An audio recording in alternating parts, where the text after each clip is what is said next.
நாம் இந்த நாட்களில் சியோன் என்கிறதான தலைப்பிலே பரிசுத்த ஆவியானுடைய உதவியோடு தேவனுடைய திருவசனங்களை தியானித்து வருகிறோம்.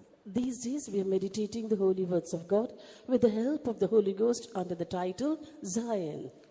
102ஆம் சங்கீதம் 13 முதல் 15 வரை உள்ள வசனங்களை வாசிப்போம். Let's read Psalm 102 verses 13, 14 and 16 in English. Thou shalt arise and have mercy upon Zion, for the time to favor her, the set time is come. For thy servants take pleasure in her stones, and favor the dust thereof. When the Lord shall build up Zion, he shall appear in his glory. தேவரீர் எழுந்தருளி சீயோனுக்கு இறங்குவீர், அதற்கு தயை செய்யும் காலமும் அதற்காக குறித்த நேரமும் வந்தது. உம்முடைய ஊழியக்காரர் அதன் கல்லுகள் மேல் வாஞ்சை வைத்து அதன் மண்ணுக்கு பரிதபிக்கிறார்கள்.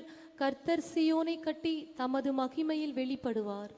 கர்த்தருடைய பரிசுத்த நாமத்திற்கு மகிமை உண்டாகட்டும். Glory be to God's holy name. தேவரீர் எழுந்தருளி சீயோனுக்கு இறங்குவீர். Thou shalt arise and have mercy upon Zion.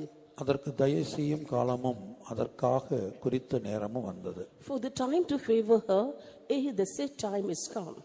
உம்முடைய ஊழியக்காரர் அதன் கல்லுகள் மேல் வாஞ்சை வைத்து என்று நாம் பார்க்கிறோம். Here we see, for thy servants take pleasure in her stones.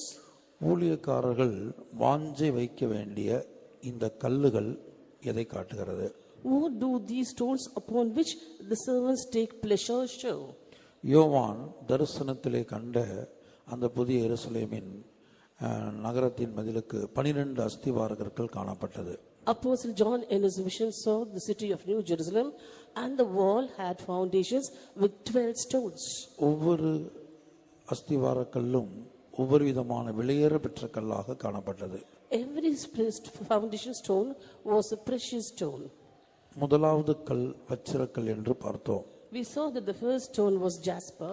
இரண்டாவது கல் இந்திரநீலம் என்று பார்த்தோம். We saw the second stone was sapphire. மூன்றாவது கல் சந்திரகாந்தமாய் இருக்கிறது. The third stone is a chalcedony. அப்போ ஒவ்வொரு தேவ ஊழியக்காரரும் இந்த சந்திரகாந்தம் என்கிற கல்லின் மேல் வாஞ்சை வைக்க வேண்டும். Therefore every worker of God should take pleasure in chalcedony. இந்த சந்திரகாந்தம் என்கிற கல்லை அல்லது அதனுடைய தெய்வீக குணாசிலத்தை ஆண்டவர் உடனடியாக ஒரு தேவ ஊழியனுக்குள் கொண்டு வருவது இல்லை. Instantly the Lord does not bring the nature of that stone chalcedony in the life of a worker of God. ஒவ்வொரு தேவ ஊழியருடைய வாழ்க்கையிலும் தேவன் எழுந்தருளக்கூடிய ஒரு காலமும் ஒரு குறித்த நேரமும் காணப்படுகிறது. In the life of every worker of God, there is a favorable time and a set time when the Lord shall arise in their lives. அந்த வேளைக்காக ஒவ்வொரு தேவ ஊழியரும் நம்பிக்கையோடு காத்திருக்க வேண்டும். With hope, every worker of God should be waiting for that time. தேவன் எழுந்தருளும்போது நிச்சயமாக சீயோனுக்கு இறங்குவார். When the Lord shall arise, surely he shall have mercy upon Zion. ஒவ்வொரு தேவ ஊழியருக்கும் தயை செய்யும்படியாக தேவன் ஒரு காலத்தையும் அதற்கான ஒரு குறித்த நேரத்தையும் வைத்திருக்கிறார். God has a favorable time and a set time for every worker of God. தேவன் சீயோனுக்கு பாராட்டுகிற இரக்கம் என்ன? What is the mercy that the Lord shows on Zion? தேவன் சீயோனுக்கு செய்கிற தயை என்ன? What is the favor that the Lord bestows upon Zion? இந்த விலையேற பெற்ற கற்களை ஒரு தேவ ஊழியருடைய ஒவ்வொரு தேவ ஊழியருடைய ஜீவியத்திலும் உருவாக்குவதுதான். That is, he forms the nature of these precious stones in the life of every worker of God. முதலாவதாக சந்திரகாந்தம் என்கிறதான இந்த கல்லுக்கு வேத வல்லுநர்கள் பலவித அர்த்தங்களை கொடுக்கிறார்கள். First of all, let me say that the biblical scholars give various meanings for this stone chalcedony. அந்த அர்த்தங்களை ஒவ்வொன்றாக ஆவிக்குரிய பிரகாரமாக நம்முடைய ஜீவியத்தோடு ஒப்பிட்டு பார்க்கலாம். Step by step, let us meditate all those meanings comparing with our spiritual life. முதலாவது, இந்த சந்திரகாந்தம் என்பது ஜீவியத்தின் தூய்மையை காட்டுகிறது. First of all, chalcedony shows the purity in life. ஜீவியத்தினுடைய தூய்மையை இது வெளிப்படுத்துவதாக வேத வல்லுநர்கள் சொல்கிறார்கள். Biblical experts say that reveals purity in life. ஒவ்வொரு தேவ ஊழியருடைய ஜீவியத்திலும் ஜீவியத்தின் பகுதியில் உள்ளான ஒரு தூய்மை காணப்பட வேண்டும். In the life of every worker of God, there should be purity in his inner life. கர்த்தருடைய பரிசுத்த நாமத்திற்கு மகிமை உண்டாகட்டும். Glory be to God's holy name. உதாரணமாக இஸ்ரவேல் ஜனங்களை ஆண்டவர் எகிப்திலிருந்து ஒரு இரவுக்குள் வெளியே கொண்டு வந்தார். For example, the Lord brought the Israelites out of Egypt overnight. ஆனால் அதே வேளையில அவர்களுக்கு உள்ளே காணப்பட்ட ஒவ்வொரு இஸ்ரவேலனுக்கும் உள்ளே காணப்பட்ட எகிப்தை அழிக்கும்படியாக 40 வருடம் தேவன் ஒவ்வொரு இஸ்ரவேலனோடும் போராடக்கூடியவராயிருந்தார். At the same time, it took God 40 years to remove the nature of Egypt found in the life of every Israelite. அதுபோல தேவன் ரட்சிப்பின் மூலமாக ஒவ்வொரு தேவ ஊழியரையும் ஒவ்வொரு தேவனுடைய ஜனத்தையும் உலகத்திலிருந்து வெளியே கொண்டு வந்து விட்டார். Similarly, through salvation, God has brought every worker of God and every child of God out of this world. ஆனால் ஒவ்வொரு தேவ ஊழியனுக்குள்ளும் ஒவ்வொரு தேவனுடைய பிள்ளைக்குள்ளும் இந்த பாவம் அல்லது உலகம் அவர்களுக்கு உள்ளே காணப்படுகிறது. At the same time, within every worker of God and every child of God, sin and world dwells. அதை அழிப்பதற்குத்தான் பல வருடங்கள் தேவனுக்கு எடுக்கிறது. It takes God certain years to destroy these. காரணம், தேவன் எதிர்பார்க்கிற அளவுக்கு ஒரு தேவ ஊழியனோ அல்லது ஒரு விசுவாசியோ தன்னுடைய ஜீவியத்தில் உள்ளே காணப்படுகிற பாவத்தையும் உலகத்தையும் அழிக்கப்படுவதற்கு ஒப்பு கொடுக்கிறதில்லை. The reason is that a worker of God or a believer does not yield himself for the sin and world in his life to be totally eradicated as expected by God. ஆகவே தான் ரோமர் 7ஆம் அதிகாரத்திலே பரிசுத்த பவுல், நானும் பாவத்துக்கு கீழாக விற்கப்பட்டு மாம்சத்துக்குரியவனாய் இருக்கிறேன். That is why in Romans chapter 7, St. Paul says, I am carnal, sold under sin. நான் விரும்புகிறதை செய்யாமல் வெறுக்கிறதை செய்கிறேன். I do what I would not, and I'm not doing what I would. நான் அல்ல, எனக்குள்ளே வாசமாயிருக்கிற பாவமே அப்படி செய்கிறது. That's not I, but sin that dwelleth in me. அப்ப ஒவ்வொரு தேவ ஊழியனுக்கும் உள்ளே பாவம் வாசம் பண்ணுகிறது. Therefore, within every worker of God, sin dwells. ஒவ்வொரு தேவ ஊழியருக்கும் கிரிகளின் பாவங்களிலே விடுதலை கிடைத்தாலும் ரட்சிக்கப்பட்டாலும் ஜென்ம பாவமானது உள்ளே இருந்து கொண்டிருக்கிறது. Even though every worker of God has got a deliverance from the deeds of sin in their life, yet the nature of sin still lingers inside them. உள்ளே காணப்படுகிற அந்த ஜென்ம பாவம் அல்லது ஒவ்வொரு ஊழியருக்கும் உள்ளே காணப்படுகிற அந்த பாவம் முற்றிலுமாய் அழிக்கப்படும் போதுதான் அவருடைய ஜீவியம் தூய்மையாய் மாறுகிறது. Only when the nature of sin that is found inside every worker of God is totally destroyed alone, he receives that purity in his life. அதுவரையிலும் ஒரு வெள்ளையடிக்கப்பட்ட கல்லறையை போல காணப்படுகிற ஜீவியம் காணப்படும். Until then, his life is like a whited sepulchre. அதாவது மனிதர்களுடைய பார்வையில் மனிதருடைய கண்களுக்கு முன்பாக புறம்பே ஒரு அலங்கரிக்கப்பட்ட நிலவரத்தில் அல்லது மேன்மையான ஒரு ஜீவியம் இருப்பது போல காணப்படும். Until then, in the sight of others or outwardly, he will be having an excellent life like an ornamental vessel. இந்த வெள்ளையடிக்கப்பட்ட கல்லறையை குறித்து கர்த்தராகிய இயேசு சொல்லும்போது, When Lord Jesus Christ speaks about the whited sepulchre, புறம்பே அது அலங்காரமாய் காணப்படும். outwardly it is beautiful. ஆனால் உள்ளே அசுத்தத்தினாலும் மரித்தவர்களின் எலும்புகளினாலும் அது நிரப்பப்பட்டிருக்கும். But are within full of dead men's bones and all of uncleanness. ஒவ்வொரு தேவ ஊழியனுடைய வாழ்க்கையிலும் உள்ளே காணப்படுகிற அசுத்தம், உள்ளே காணப்படுகிற மரித்தவர்களின் எலும்புகள் அகற்றப்படுவது போதுதான் அந்த ஜீவியத்தின் தூய்மை, அந்த சந்திரகாந்தம் என்கிற அந்த கல்லின் அனுபவம் உண்டாகிறது. Only when the uncleanness and dead men's bones are removed from the life of every worker of God only, they get this purity or the experience of chalcedony is found in their lives. வாசிப்போம். மத்தேயு 23ஆம் அதிகாரமா. Matthew chapter 23 verse 27. Woe unto you, scribes and Pharisees, hypocrites, for you are like unto whited sepulchres, which indeed appear beautiful outward, but are within full of dead men's bones and of all uncleanness.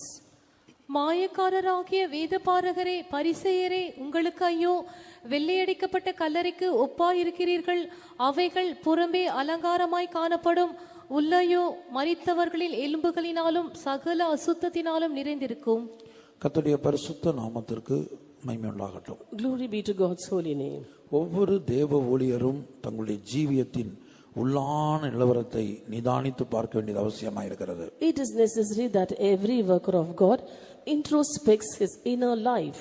ஆகவே தான் ஒரு பெரிய பரிசுத்தவான் தன்னுடைய ஜெபத்தை குறித்து சொல்லும்போது, என் மூலமாக கர்த்தர் பெரிய கிரியைகளை செய்யும்படியாக நான் ஜெபிப்பதில்லை. That is why when a great saint says about himself, he says, I do not pray to God that the Lord should do some great works through me. எனக்கு உள்ளே ஒரு பெரிய கிரியையை தேவன் செய்ய வேண்டும் என்று விரும்புகிறேன். I desire that God should do a great work within me. ஆகவே சந்திரகாந்தம் என்பது ஜீவியத்தின் தூய்மை, உள்ளான ஒரு தூய்மையை காட்டுகிறது. Therefore Chalcedony shows purity in our inner life. நம்முடைய மனசாட்சி நம்மை குற்றப்படுத்தக்கூடியதாய் காணப்படக்கூடாது. Our conscience should not accuse us. கர்த்தருடைய பரிசுத்த நாமத்திற்கு மகிமை உண்டாகட்டும். Glory be to God's holy name. அப்ப உள்ளே அசுத்தம் காணப்படக்கூடாது. Uncleanness should not be found inside. தேவன் ஒவ்வொரு தேவ ஊழியருடைய வாழ்க்கையிலும் உள்ளே காணப்படுகிற அசுத்தத்தை சுத்திகரிக்க வேண்டும். The Lord should sanctify and cleanse the uncleanness found within the life of every worker of God. இந்த உள்ளே காணப்படுகிற அசுத்தமானது மற்றவர்களுக்கு, ஜனங்களுக்கோ அல்லது உடன் இருப்பவர்களுக்கோ மற்றவர்களுக்கோ பரிசுத்தவான்களுக்கோ அது தெரியாது. The uncleanness that are found within might not be known to others, other people or the people of God or the saints. ஒவ்வொரு தனிப்பட்ட தேவ ஊழியருக்கும் அவருடைய மனசாட்சிக்கும் மாத்திரமே அது தெரியும். It is known only to the conscience of that individual worker of God alone.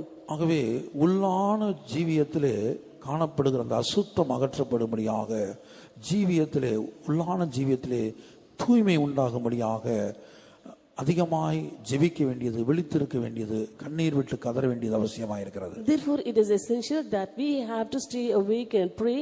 We have to weep and cry aloud so that all the uncleanness is removed from the inner man and purity comes within.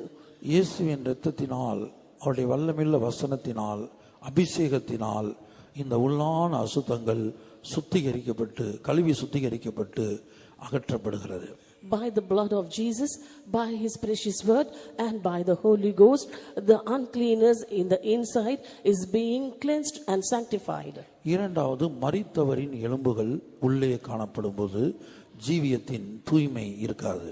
For when dead men's bones are found inside, there won't be purity in life. அந்த வெள்ளையடிக்கப்பட்ட கல்லறைக்கு உள்ளே மரித்தவர்களின் எலும்புகள் காணப்படுகிறது. Within the whited sepulchre was found dead men's bones. ஆகவே ஒவ்வொரு தேவ ஊழியனுக்குள்ளும் மரித்தவர்களுடைய எலும்புகள் அகற்றப்பட வேண்டும். Therefore the dead men's bones found within every worker of God should be removed. எல்லா தேவ ஊழியர்களுக்குள்ளும் இந்த மரித்தவர்கள் எலும்புகள் இருக்கும் என்று சொல்ல முடியாது. We cannot say that this dead men's bones are found within all workers of God. என்னுடைய ஜீவியத்தில் மரித்தவர்களுடைய எலும்பு உண்டு, என்னுடைய ஜீவியத்தில் உள்ளான விதத்தில் ஒரு அசுத்தத்தை நான் உணர்கிறேன், காண்கிறேன் என்று பவுலை போல ஒத்துக்கொண்டு கதறக்கூடியவர்களுக்கு தேவன் இரக்கம் செய்கிறார். God has mercy upon those who, like Paul, are able to acknowledge and cry aloud, saying, there are dead men's bones inside my inner man and also uncleanness. ரோமர் 7ஆம் அதிகாரத்திலே அப்போஸ்தலனாகிய பவுல் பண்ணுகிற ஒவ்வொரு வார்த்தையின் அறிக்கையின் தன்மையை கவனித்து பார்க்க வேண்டும். We have to look into the nature of confession of St. Paul in Romans chapter 7. கர்த்தருடைய பரிசுத்த நாமத்திற்கு மகிமை உண்டாகட்டும். Glory be to God's holy name. உள்ளான ஜீவியத்தில் தனக்கு ஒரு தூய்மை இல்லை என்று அவர் கதறி, நிர்பந்தமான மனுஷன் நான், இந்த மரண சரீரத்தினின்று யாரினை விடுதலையாக்குவார் என்று கேட்கிறார். And he was crying aloud because he did not have the purity in the inner man, and cried aloud saying, O wretched man that I am, who shall deliver me from the body of this death? இந்த நிருபத்தை முழு உலகத்திலும் படித்துக் கொண்டிருக்கிறார்கள். People around the world are reading this epistle. இதை படிக்கிறவர்கள் தன்னை குறித்து என்ன யோசிப்பார்கள் என்று Pavul சிந்திக்கவில்லை. Paul never thought, what will those who read this epistle think of him?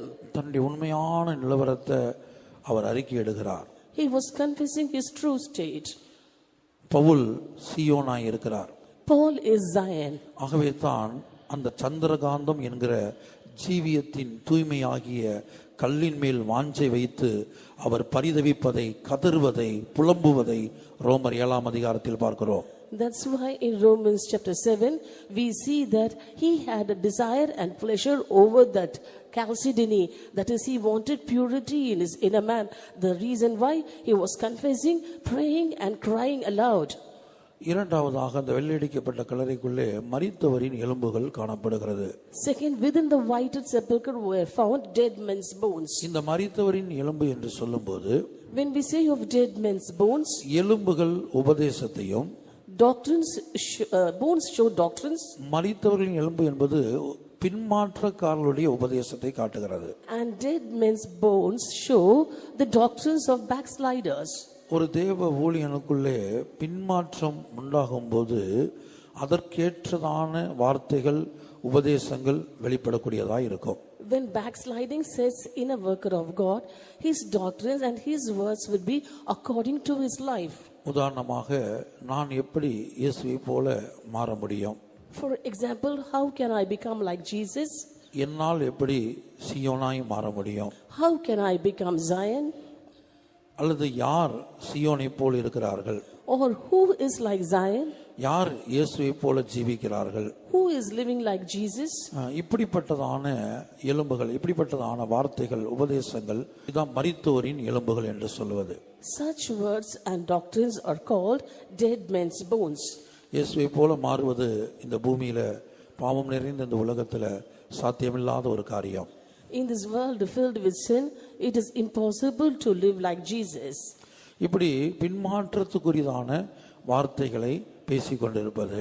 In this way, they will be speaking words which causes backsliding. அதான் பவுல் சொல்லுகிறார், நான் பேசின உபதேசத்தை நானோ அல்லது வானத்திலிருந்து வந்த தூதனோ மாற்றி பேசினால் அவன் சபிக்கப்பட்டவன் என்று சொல்லுகிறார். That is what St. Paul says, if any man preach any other gospel unto you than that I have preached, or if I myself have preached, let them be accursed. இப்ப கர்த்தர் என் மூலமாக பூரணத்தின் உபதேசத்தை பேசுகிறார் என்று வைத்துக் கொள்ளுங்கள். Suppose the Lord is speaking the gospel or the doctrine of perfection through me. அல்லது அவருடைய வருகையை பற்றி, அவருடைய திவ்ய சுபாவங்களை குறித்து பேசுகிறார். Or he is speaking about his coming or his divine virtues. இயேசுவை போல மாற முடியும் என்று என் மூலமாக கர்த்தர் பேசுகிறார். By me, the Lord speaks that we can become like Jesus. அதேவேளை என் ஜீவியத்தில் பின்மாற்றம் உண்டாகும் போது, At the same time, when backsliding comes in my life, அப்போது நான் பேசுகிற அந்த உபதேசம், சத்தியம் எப்படி இருக்கும்? and then the doctrine or the truths I speak, how will it be? இயேசுவை போல மாறுவது மனிதனுக்கு சாத்தியமல்ல. It is impossible for man to become like Jesus. அது கடினமான காரியம். It's quite difficult. இந்த உலகத்தில் எத்தனை பேர் இயேசுவை போல ஜீவித்துக் கொண்டிருக்கிறார்கள்? How many are living like Jesus in this world? உதாரணமாக எலியாவை எடுத்துக்கொள்ளுங்க. For example, let us consider Elijah. அவன் தேவ சமூகத்தில் எப்படி ஜெபித்தான்? How did he pray in God's presence? எலியா முன்பு நல்ல அக்னிமயமா ஊழியம் பண்ணான். Elijah did a fiery ministry. ஆனா அதே வேளை அவனுக்கு ஒரு பின்மாற்றம் வந்தது. When he backslid, பின்மாற்றம் வந்த பிற்பாடு அவன் என்ன பேசுகிறான்? after backsliding, what did he speak? ஒருவரும் உமக்காக பக்தி வைராக்கியமா இல்ல. No one is godly for you. நான் ஒருத்தன் தான் மீந்து இருக்கிறேன். I alone am left. வேற யாரும் உண்மையா இல்ல. No one else is faithful for you. ரோமர்ல ஆண்டவர் சொல்லும்போது எலியாவுடைய ஜெபத்தை குறித்து சொல்லுகிறார். In Romans, the Lord was speaking about the prayer of Elijah. ரோமர் 11 அதிகாரம் 3 வசனம் முதல். Romans chapter 11 verse 3 onwards. Lord, they have killed thy prophets and digged down thine altars, and I am left alone, and they seek my life. But what saith the answer of God unto me? I have received to myself 7,000 men who have not bowed the knee to the image of Baal. Even so, then at this present time also there is a remnant according to the election of grace. And கர்த்தாவே, உம்முடைய தீர்க்கதரிசிகளை அவர்கள் கொலை செய்து உம்முடைய பலிபீடங்களை இடித்து போட்டார்கள். நான் ஒருவன் மாத்திரம் மீதியாயிருக்கிறேன். என் பிராணனையும் வாங்க தேடுகிறார்களே என்று இஸ்ரவேலருக்கு விரோதமாய் விண்ணப்பம் பண்ணின போது அவனுக்கு உண்டான தேவ உத்தரவு என்ன? பாகாலுக்கு முன்பாக முழங்காற்படியிடாத 7000 பேரை எனக்காக மீதியாக வைத்தேன் என்பதே. அப்படி கர்த்தருடைய பரிசுத்த நாமத்துக்கு உண்டாகட்டும். Glory be to God's holy name. இஸ்ரவேலருக்கு விரோதமாய் விண்ணப்பம் பண்ணின போது, இஸ்ரவேலருக்கு விரோதமாய் விண்ணப்பம் பண்ணின போது, When he prayed against Israelites, அதான் பின்மாற்றத்திலிருந்து அந்த வார்த்தைகளா இருக்கிறது. those were the words of backsliding. கர்த்தருடைய பரிசுத்த நாமத்திற்கு மகிமை உண்டாகட்டும். Glory be to God's holy name. அப்ப மரித்தவர்களுடைய எலும்பு என்று சொல்லும்போது, When we say of dead men's bones, அதான் எலியாவுடைய ஜீவியத்தை நான் உதாரணமாய் கொடுக்கிறேன். I am giving you as an example the life of Elijah. அவன் பிரகாசமாய் ஊழியம் செய்த காலகட்டம் ஒன்று இருக்கிறது. There was a time when he was doing an illustrious ministry. வானத்திலிருந்து அக்னி இறக்கக்கூடிய அளவுக்கு கர்த்தருக்கு பக்தி வைராக்கியமாய் ஊழியம் செய்தான். With great godly zeal he ministered unto the Lord and was able to bring fire down from heaven. அதே எலியாவுக்குள்ள பின்மாற்றம் சம்பவித்தது. And that same Elijah later backslid. மரண பயம் உண்டானது. He was gripped with the fear of death. யேசபேல் மிரட்டின போது மரண பயம் உண்டானது. When Jezebel threatened him, he was gripped with the fear of death. இந்த ஊழியம் போதும் என்கிற எண்ணம் உண்டானது. He had a thought within himself, enough of this ministry. அதான் போதும் கர்த்தாவே என்னை எடுத்துக்கொள்ளும். That is why he said, enough Lord, take me. சூரச் செடியின் கீழ் போய் படுத்திருக்கக்கூடிய ஒரு சூழ்நிலை உண்டாயிற்று. And a circumstance arose for him, and thereby he went and lay down under a juniper tree. கர்த்தருடைய பரிசுத்த நாமத்திற்கு மகிமை உண்டாகட்டும். Glory be to God's holy name. அப்ப இந்த பின்மாற்றம் வந்த பிற்பாடு எலியாவுடைய வாயிலிருந்து புறப்பட்டு வந்த வார்த்தைகள் அது நம்பிக்கையற்ற வார்த்தைகளாக காணப்பட்டது. After Elijah backslid, the words that came out of the mouth of Elijah were without hope. மற்றவர்களுக்கு அதான் இங்கே ரோமர்ல வாசிக்கிறோம், இஸ்ரவேலருக்கு விரோதமான விண்ணப்பமாக காணப்பட்டது. And in Romans we read that it was an intercession to God against Israel. இதான் மரித்தவர்களின் எலும்பு என்று சொல்வது. These are called the dead men's bones. இப்ப ஒரு தேவ ஊழியனா நான் இருக்கிறேன். I am a worker of God. பிரசங்கம் பண்ணும்போது இயேசு குணமாக்குகிறார், இயேசு ரட்சிக்கிறார், அல்லது இயேசு விடுவிக்கிறார், இயேசு ஒவ்வொரு பாவியையும் இயேசுவை போல மாற்றுகிறார் என்று நான் பிரசங்கிக்க கூடும். And when I preach, I might preach Jesus heals, Jesus delivers, Jesus saves. ஆனா தனிப்பட்ட ஜீவியத்தில் சில காரியங்களுக்காக நான் வருடக்கணக்காய் ஜெபித்து தேவன் அதை எனக்கு கொடுக்க தாமதிக்கும் போது, but in my personal life, if I keep on praying for certain things for years together, and when the Lord delays, எனக்குள்ள ஒரு ஏக்கம் இருக்கும். there will be a longing within me. அல்ல எனக்குள்ள ஒரு மரித்தோரின் எலும்பு இருக்கும். Or dead men's bones will be found within me. அது என்ன சொல்லும்? இயேசு விடுவிக்கிறார் என்று சொல்லுகிறோம். It will say, we say Jesus delivers. ஆனா நம்முடைய தனிப்பட்ட ஜீவியத்துல சில வியாதிகள்ல இருந்து வருடக்கணக்கா இந்த வியாதி இருக்குது, ஆண்டவர் இன்னும் விடுதலை தரவில்லையே. But in our life, though we are in sickness for years together and are praying unto the Lord, yet he hasn't delivered us. பாவியாகிய ஒரு மனிதனை, எந்த மனிதனையும் கிறிஸ்து இயேசுவுக்குள் தேறினவனாக அவர் மாற்றுகிறார் என்று உபதேசம் பண்ணுகிறோம். We are preaching that a sinner is being able to be changed like Jesus Christ. ஆனா எத்தனையோ வருடங்களாக இந்த சுபாவங்களிலிருந்து உபவாசித்தும் ஜெபித்தும் கண்ணீர் விட்டும் எனக்கு இன்னும் விடுதலை இல்லையே. But for years together I have been praying, fasting and weeping for certain natures to be removed from my life, but I still haven't got a deliverance. இப்படிப்பட்டதான உள்ளான விதத்துல, இது வெளியில யாருக்கும் தெரியாது. வெளியில நம்ம பிரசங்கம் பண்றோம். இப்ப நான் ஒரு பிரசங்கம் பண்றேன் வெளியில, ஆனா உள்ளான விதத்துல வெளியில யாருக்கும் தெரியாத அளவுக்கு எனக்குள்ள இந்த கேள்விகள் இருக்குமானால் அதுதான் மரித்தோரின் எலும்பு, அது கல்லறைக்கு உள்ளே காணப்படுகிறது. Outwardly I might be preaching well, but within me I might be having such questions at heart. That is called the dead man's bones found inside me. இப்ப ஜனங்களுக்கு முன்பாக சந்தோஷமாக இருப்பது போல, ஊழியத்தின் பகுதியிலும் ஜீவியத்தின் பகுதியிலும் சந்தோஷமாக இருப்பது போல என்னால் காட்டிக்கொள்ள முடியும். I can show off myself as though I'm happy in my ministry and in my personal life before the people. ஆனா மற்ற யாருக்குமே தெரியாம உள்ளான விதத்துல ஏதாயிலும் சில கேள்விகள் துக்கங்கள் எனக்கு இருந்து கொண்டிருக்கும். But even though others do not know of it, within me there shall be certain questions, and also sorrow might be filling up my heart. அதான் இருதயத்தின் அடிக்காயம் என்று வேதத்திலே வர்ணிக்கப்பட்டிருக்கிறது. That has been described in the scripture as the strokes or wounds in the heart. ஒரு தேவ ஊழியனுடைய வாழ்க்கையில இருதயத்தின் அடிக்காயத்தை மற்றவர்களுக்கு பார்க்க முடியாது.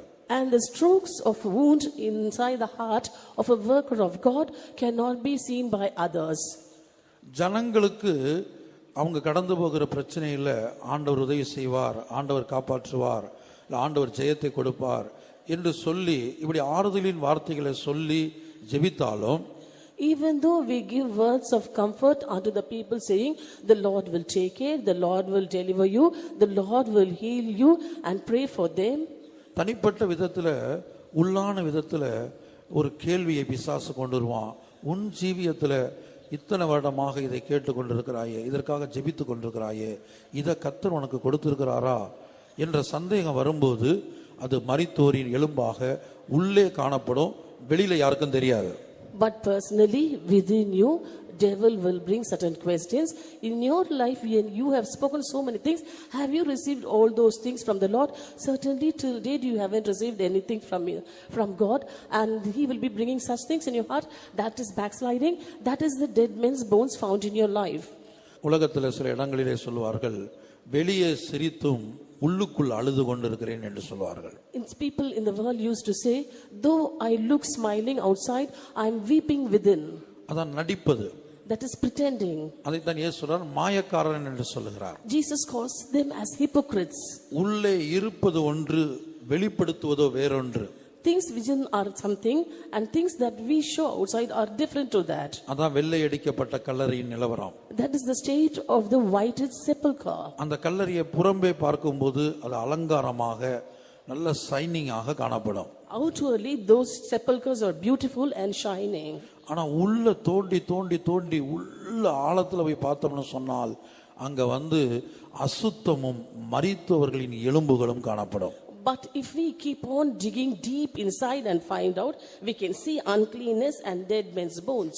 பவுலை போல யார் பகிரங்கமாய் தேவ சமூகத்திலே ஒத்துக்கொண்டு, ஆண்டவரே எனக்குள்ள உள்ளான பகுதியில அசுத்தம் காணப்படுகிறது, மரித்தவர்களின் எலும்பு எனக்குள் இருக்கிறது என்று ஒத்துக்கொண்டு, நான் ஒரு நிர்பந்தமான மனுஷன், இந்த மரண சரீரத்திலிருந்து என்னை விடுதலை ஆக்குவீரா என்று தேவனை நோக்கி கதறுகிறவர்களுக்கு மட்டுமே ஆண்டவர் அதை அகற்றி இந்த சந்திரகாந்தத்தின் அனுபவத்தை, இந்த ஜீவியத்தின் உள்ளான தூய்மையை கொடுக்கிறார்.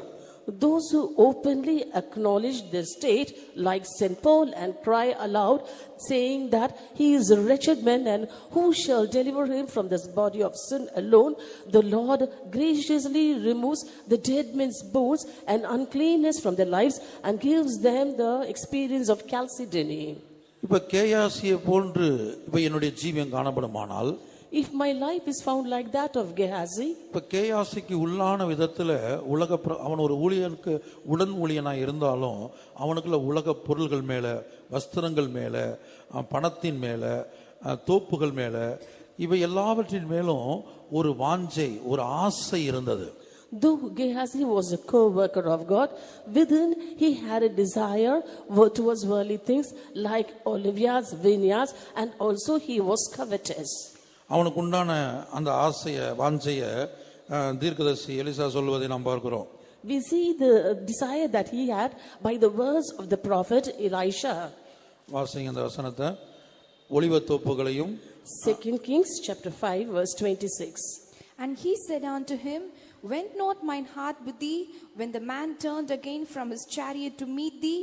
Is it a time to receive money and to receive garments and oliveyards and vineyards and sheep and oxen and men servants and maid servants?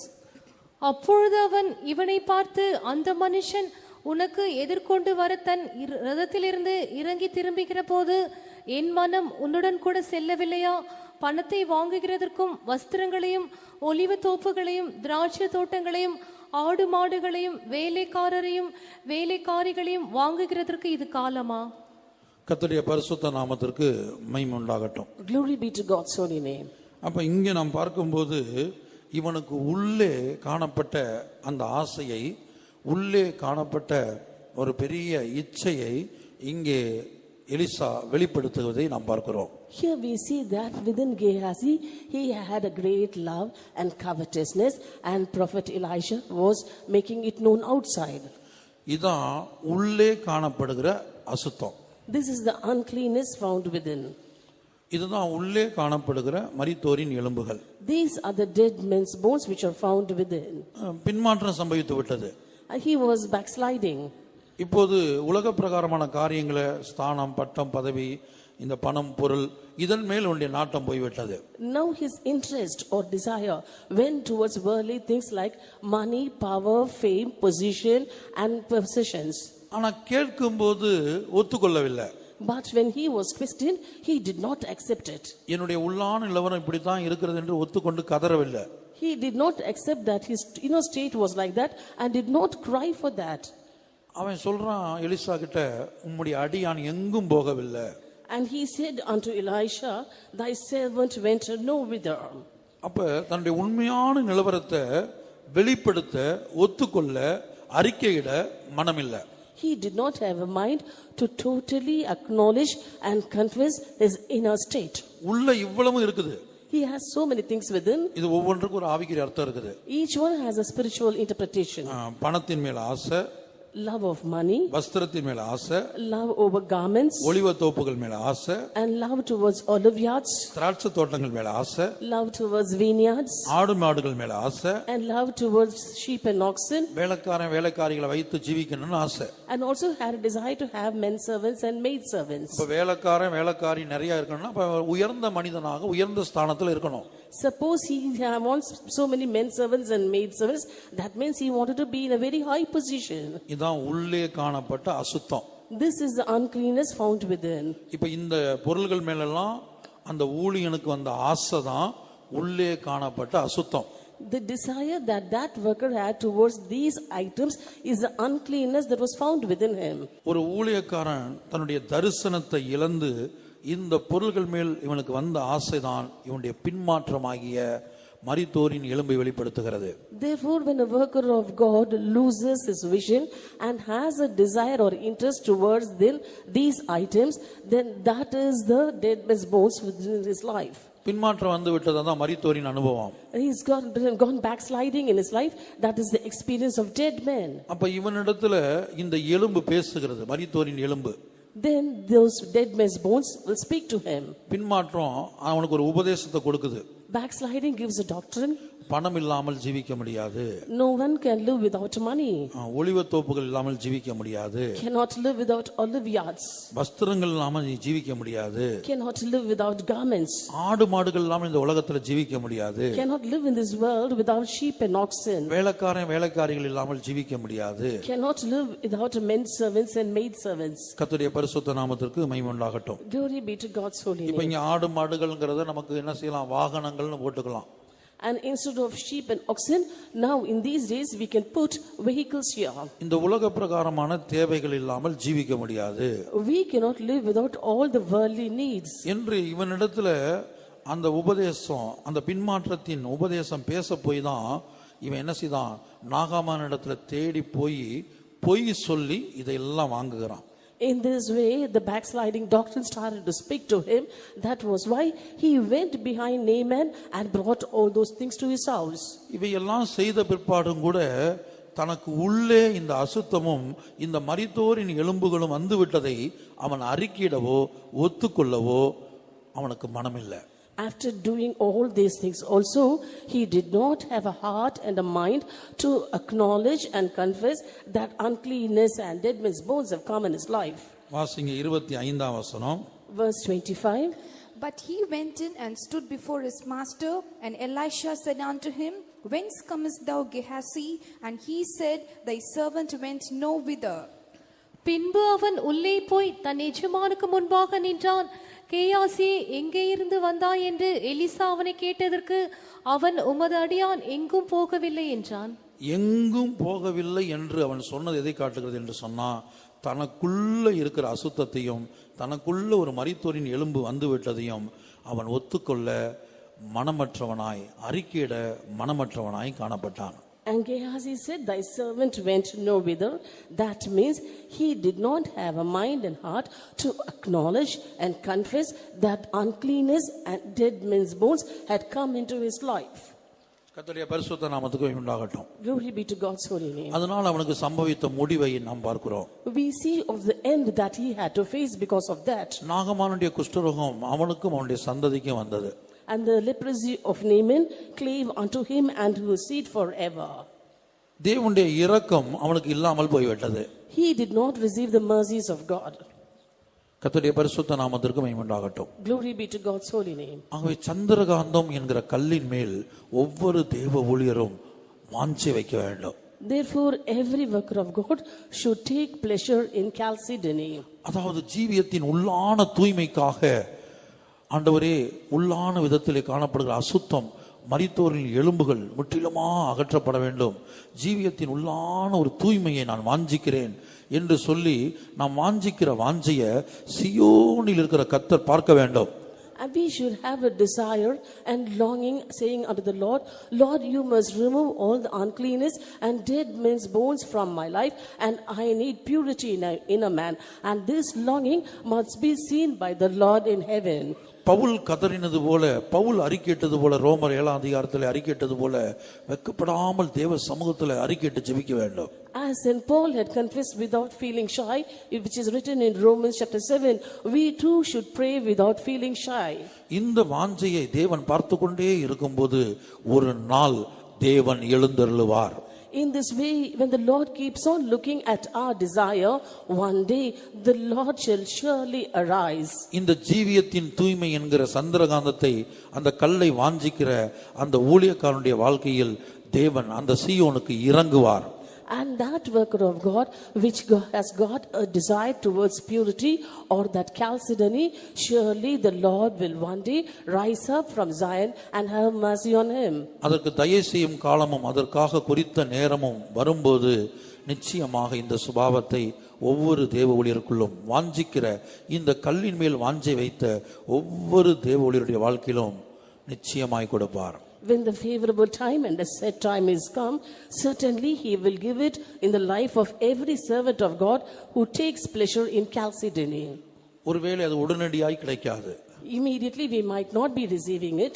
பல வருடங்கள் இந்த கல்லின் மேல் வாஞ்சை வைத்து நம்பிக்கையோடு நாம் காத்திருக்க வேண்டும். Taking pleasure on the stone for years together, we have to keep waiting with hope. ஜெபத்தை நிறுத்திவிடக்கூடாது.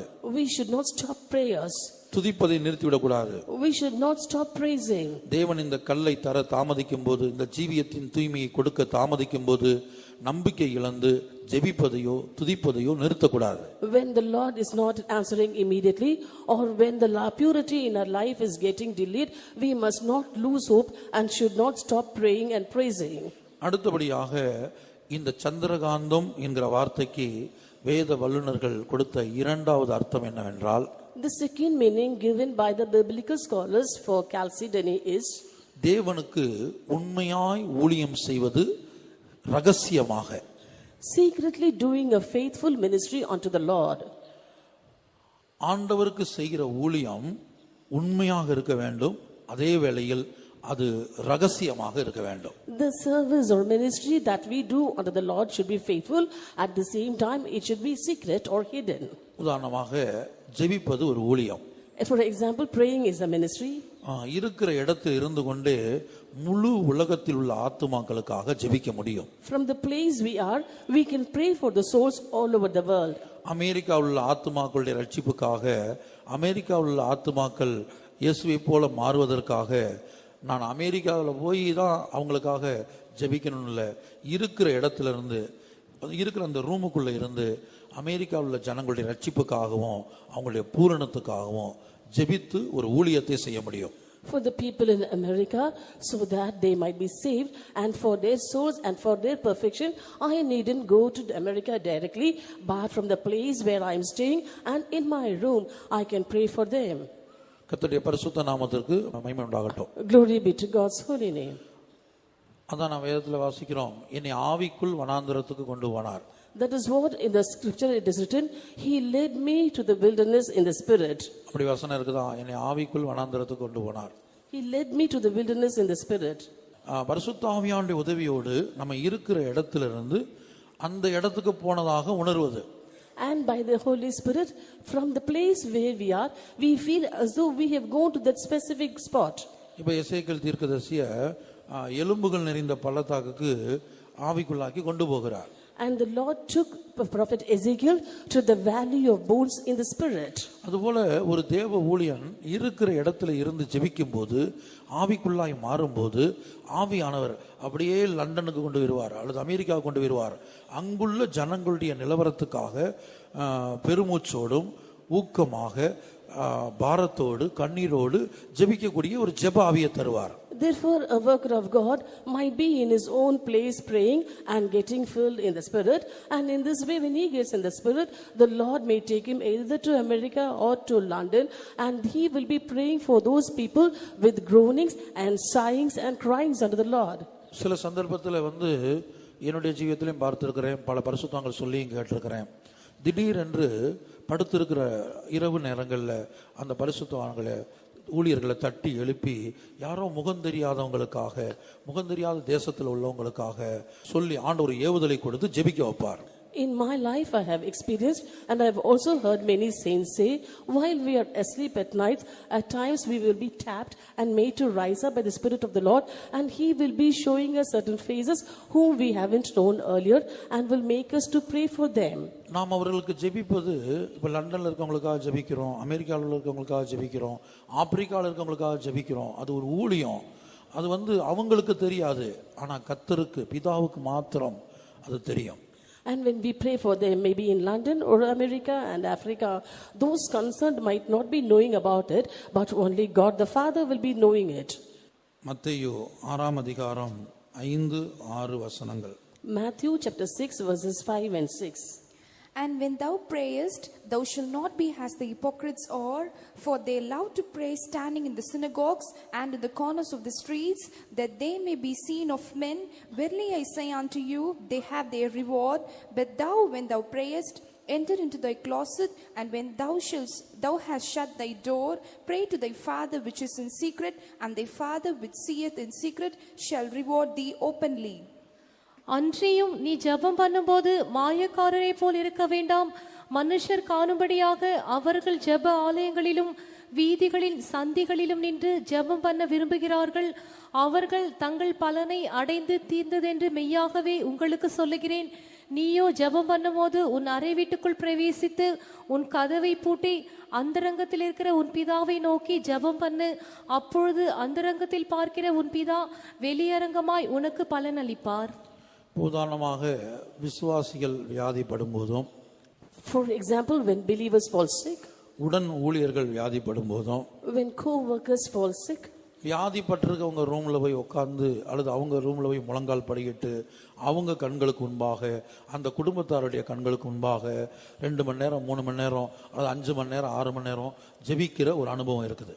there is an experience of visiting the sick, and in front of the sick person and also in front of the family, you kneel down and pray for them for 2 or 3 hours or 5 or 6 hours too. அது சந்திரகாந்தத்தின் அனுபவம் அல்ல. That is not the experience of Chalcedony. அப்படி ஜெபிக்கிறவர்கள் தங்கள் பலனை அடைந்து தீர்ந்தாயிற்று. And those who pray like that have already received their reward. இப்போ ஒரு விசுவாசி குடும்பம் வியாதிப்பட்டிருக்கிறது, மரணப்படுக்கையில் இருக்கிறது. Suppose a believer family is sick and is at the point of death. அல்லது சில ஊழியர்கள் சில பிரச்சனை வழியாக போய் கொண்டிருக்கிறார்கள். Or some workers of God are passing through problems. அவர்களுக்காக நாம் ஜெபிக்கிறோம் என்று தெரியாத வண்ணம், அவங்க கண்களுக்கு தெரியாத வண்ணம், வேற யாருடைய கண்களுக்கும் தெரியாத வண்ணம் நாம் இருக்கிற அந்த அறையை தாளிட்டு அந்தரங்கத்தில் இருக்கிற பிதா, இன்னாருக்காக ஜெபிக்கிறோம், இன்னாருடைய விடுதலைக்காக நாம் ஜெபிக்கிறோங்கிறது பிதாவுக்கு மாத்திரம் தெரியக்கூடிய விதத்தில் நம்முடைய ஜெபம், நம்முடைய ஊழியம் காணப்பட வேண்டும். அதுதான் சந்திரகாந்தத்தின் அனுபவம். Without the knowledge of the persons concerned, we have to pray for them for their deliverance and also for the problems they are passing through, being shut in a closet, so that the Father which is in secret alone is able to see what we are doing, and that is the experience of Chalcedony. கர்த்தருடைய பரிசுத்த நாமத்திற்கு மகிமை உண்டாகட்டும். Glory be to God's holy name. அடுத்தபடியாக நாம் கொலோசியர்ல வாசிக்கும்போது அது ஜனங்களுக்கு தான் எழுதுறாரு. இந்த உலகத்துள்ள எஜமான்களை குறித்து தான் சொல்லப்பட்டிருக்கிறது. ஆனாலும் கூட மறுபக்கத்தில் கர்த்தருக்கு ஊழியம் செய்கிறவர்கள் கூட மனுஷருடைய பார்வைக்கு ஊழியம் செய்யக்கூடாது. And next it is written in Colossians, it is written in a different view, but here we see that when we serve the Lord, we should not be men pleasers. பரிசுத்தவான்கள் தான் ஒரு விதத்தில் இந்த பூமியில எஜமான்களாக இருக்கிறார்கள். And in a way we can see saints are masters in this world. அவர்களுக்கு நாம் செய்கிற பணிவிடை ஊழியமும் கூட மனுஷர் காணும்படியாக நாம் செய்யக்கூடாது.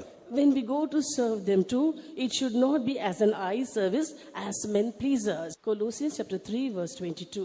Servants, obey in all things your masters according to the flesh, not with eye service as men pleasers, but in singleness of heart, fearing God. 24 கூட. Verse 24 also. Knowing that of the Lord ye shall receive the reward of the inheritance, for ye serve the Lord Jesus Christ. வேலைக்காரரே, சரீரத்தின்படி உங்கள் எஜமான்களாய் இருக்கிறவர்களுக்கு எல்லா காரியத்திலேயும் கீழ்ப்படிந்து நீங்கள் மனுஷருக்கு பிரியமாயிருக்க விரும்புகிறவர்களாக பார்வைக்கு ஊழியம் செய்யாமல் தேவனுக்கு பயப்படுகிறவர்களாக கபடமில்லாத இருதயத்தோட ஊழியம் செய்யுங்கள். எதை செய்தாலும் அதை மனுஷருக்கென்று செய்யாமல் கர்த்தருக்கென்றே மனப்பூர்வமாய் செய்யுங்கள். மனுஷர்களுக்கென்று செய்யாமல் கர்த்தருக்கென்றே மனப்பூர்வமாய் செய்யுங்கள். Whatsoever ye do, do it heartily as to the Lord and not unto men. மனுஷருக்காக ஒரு ஊழியத்தை செய்ய போகக்கூடாது. You should not go to do some ministry for the sake of men. நான் உங்களுக்காக ஜெபிச்சேன், நான் ஜெபிச்சதுனால உங்களுக்கு வேலை கிடைச்சிச்சு, நான் ஜெபிச்சதுனால உங்களுக்கு வியாதி சுகமாச்சு, இப்படி அந்த குறிக்கப்பட்ட நபரிடத்தில் நாம் அதை சொல்லி நாம் தான் ஜெபித்து அந்த விடுதலை வாங்கி கொடுத்தோம் என்று நாம் சொல்லும்போது அது இந்த பூமியிலே நமக்கு பலன் போய் விடுகிறது. அது சந்திரகாந்தத்தின் அனுபவம் அல்ல. Suppose we go and tell a person, I prayed for you, you got a job, I prayed for you, you are healed of your sickness. In this way, if we go to exhibit ourselves before those concerned people, then that is not the experience of Chalcedony. அடுத்து இந்த உண்மையாய் ஊழியம் செய்ய வேண்டியது மிக மிக அவசியம். The next, it is very important to do a faithful service. இயேசுவின் ரகசிய வருகையில் எடுத்துக்கொள்ளப்படுகிறவர்களுக்கு 3 முக்கியமான தகுதிகள் தேவை.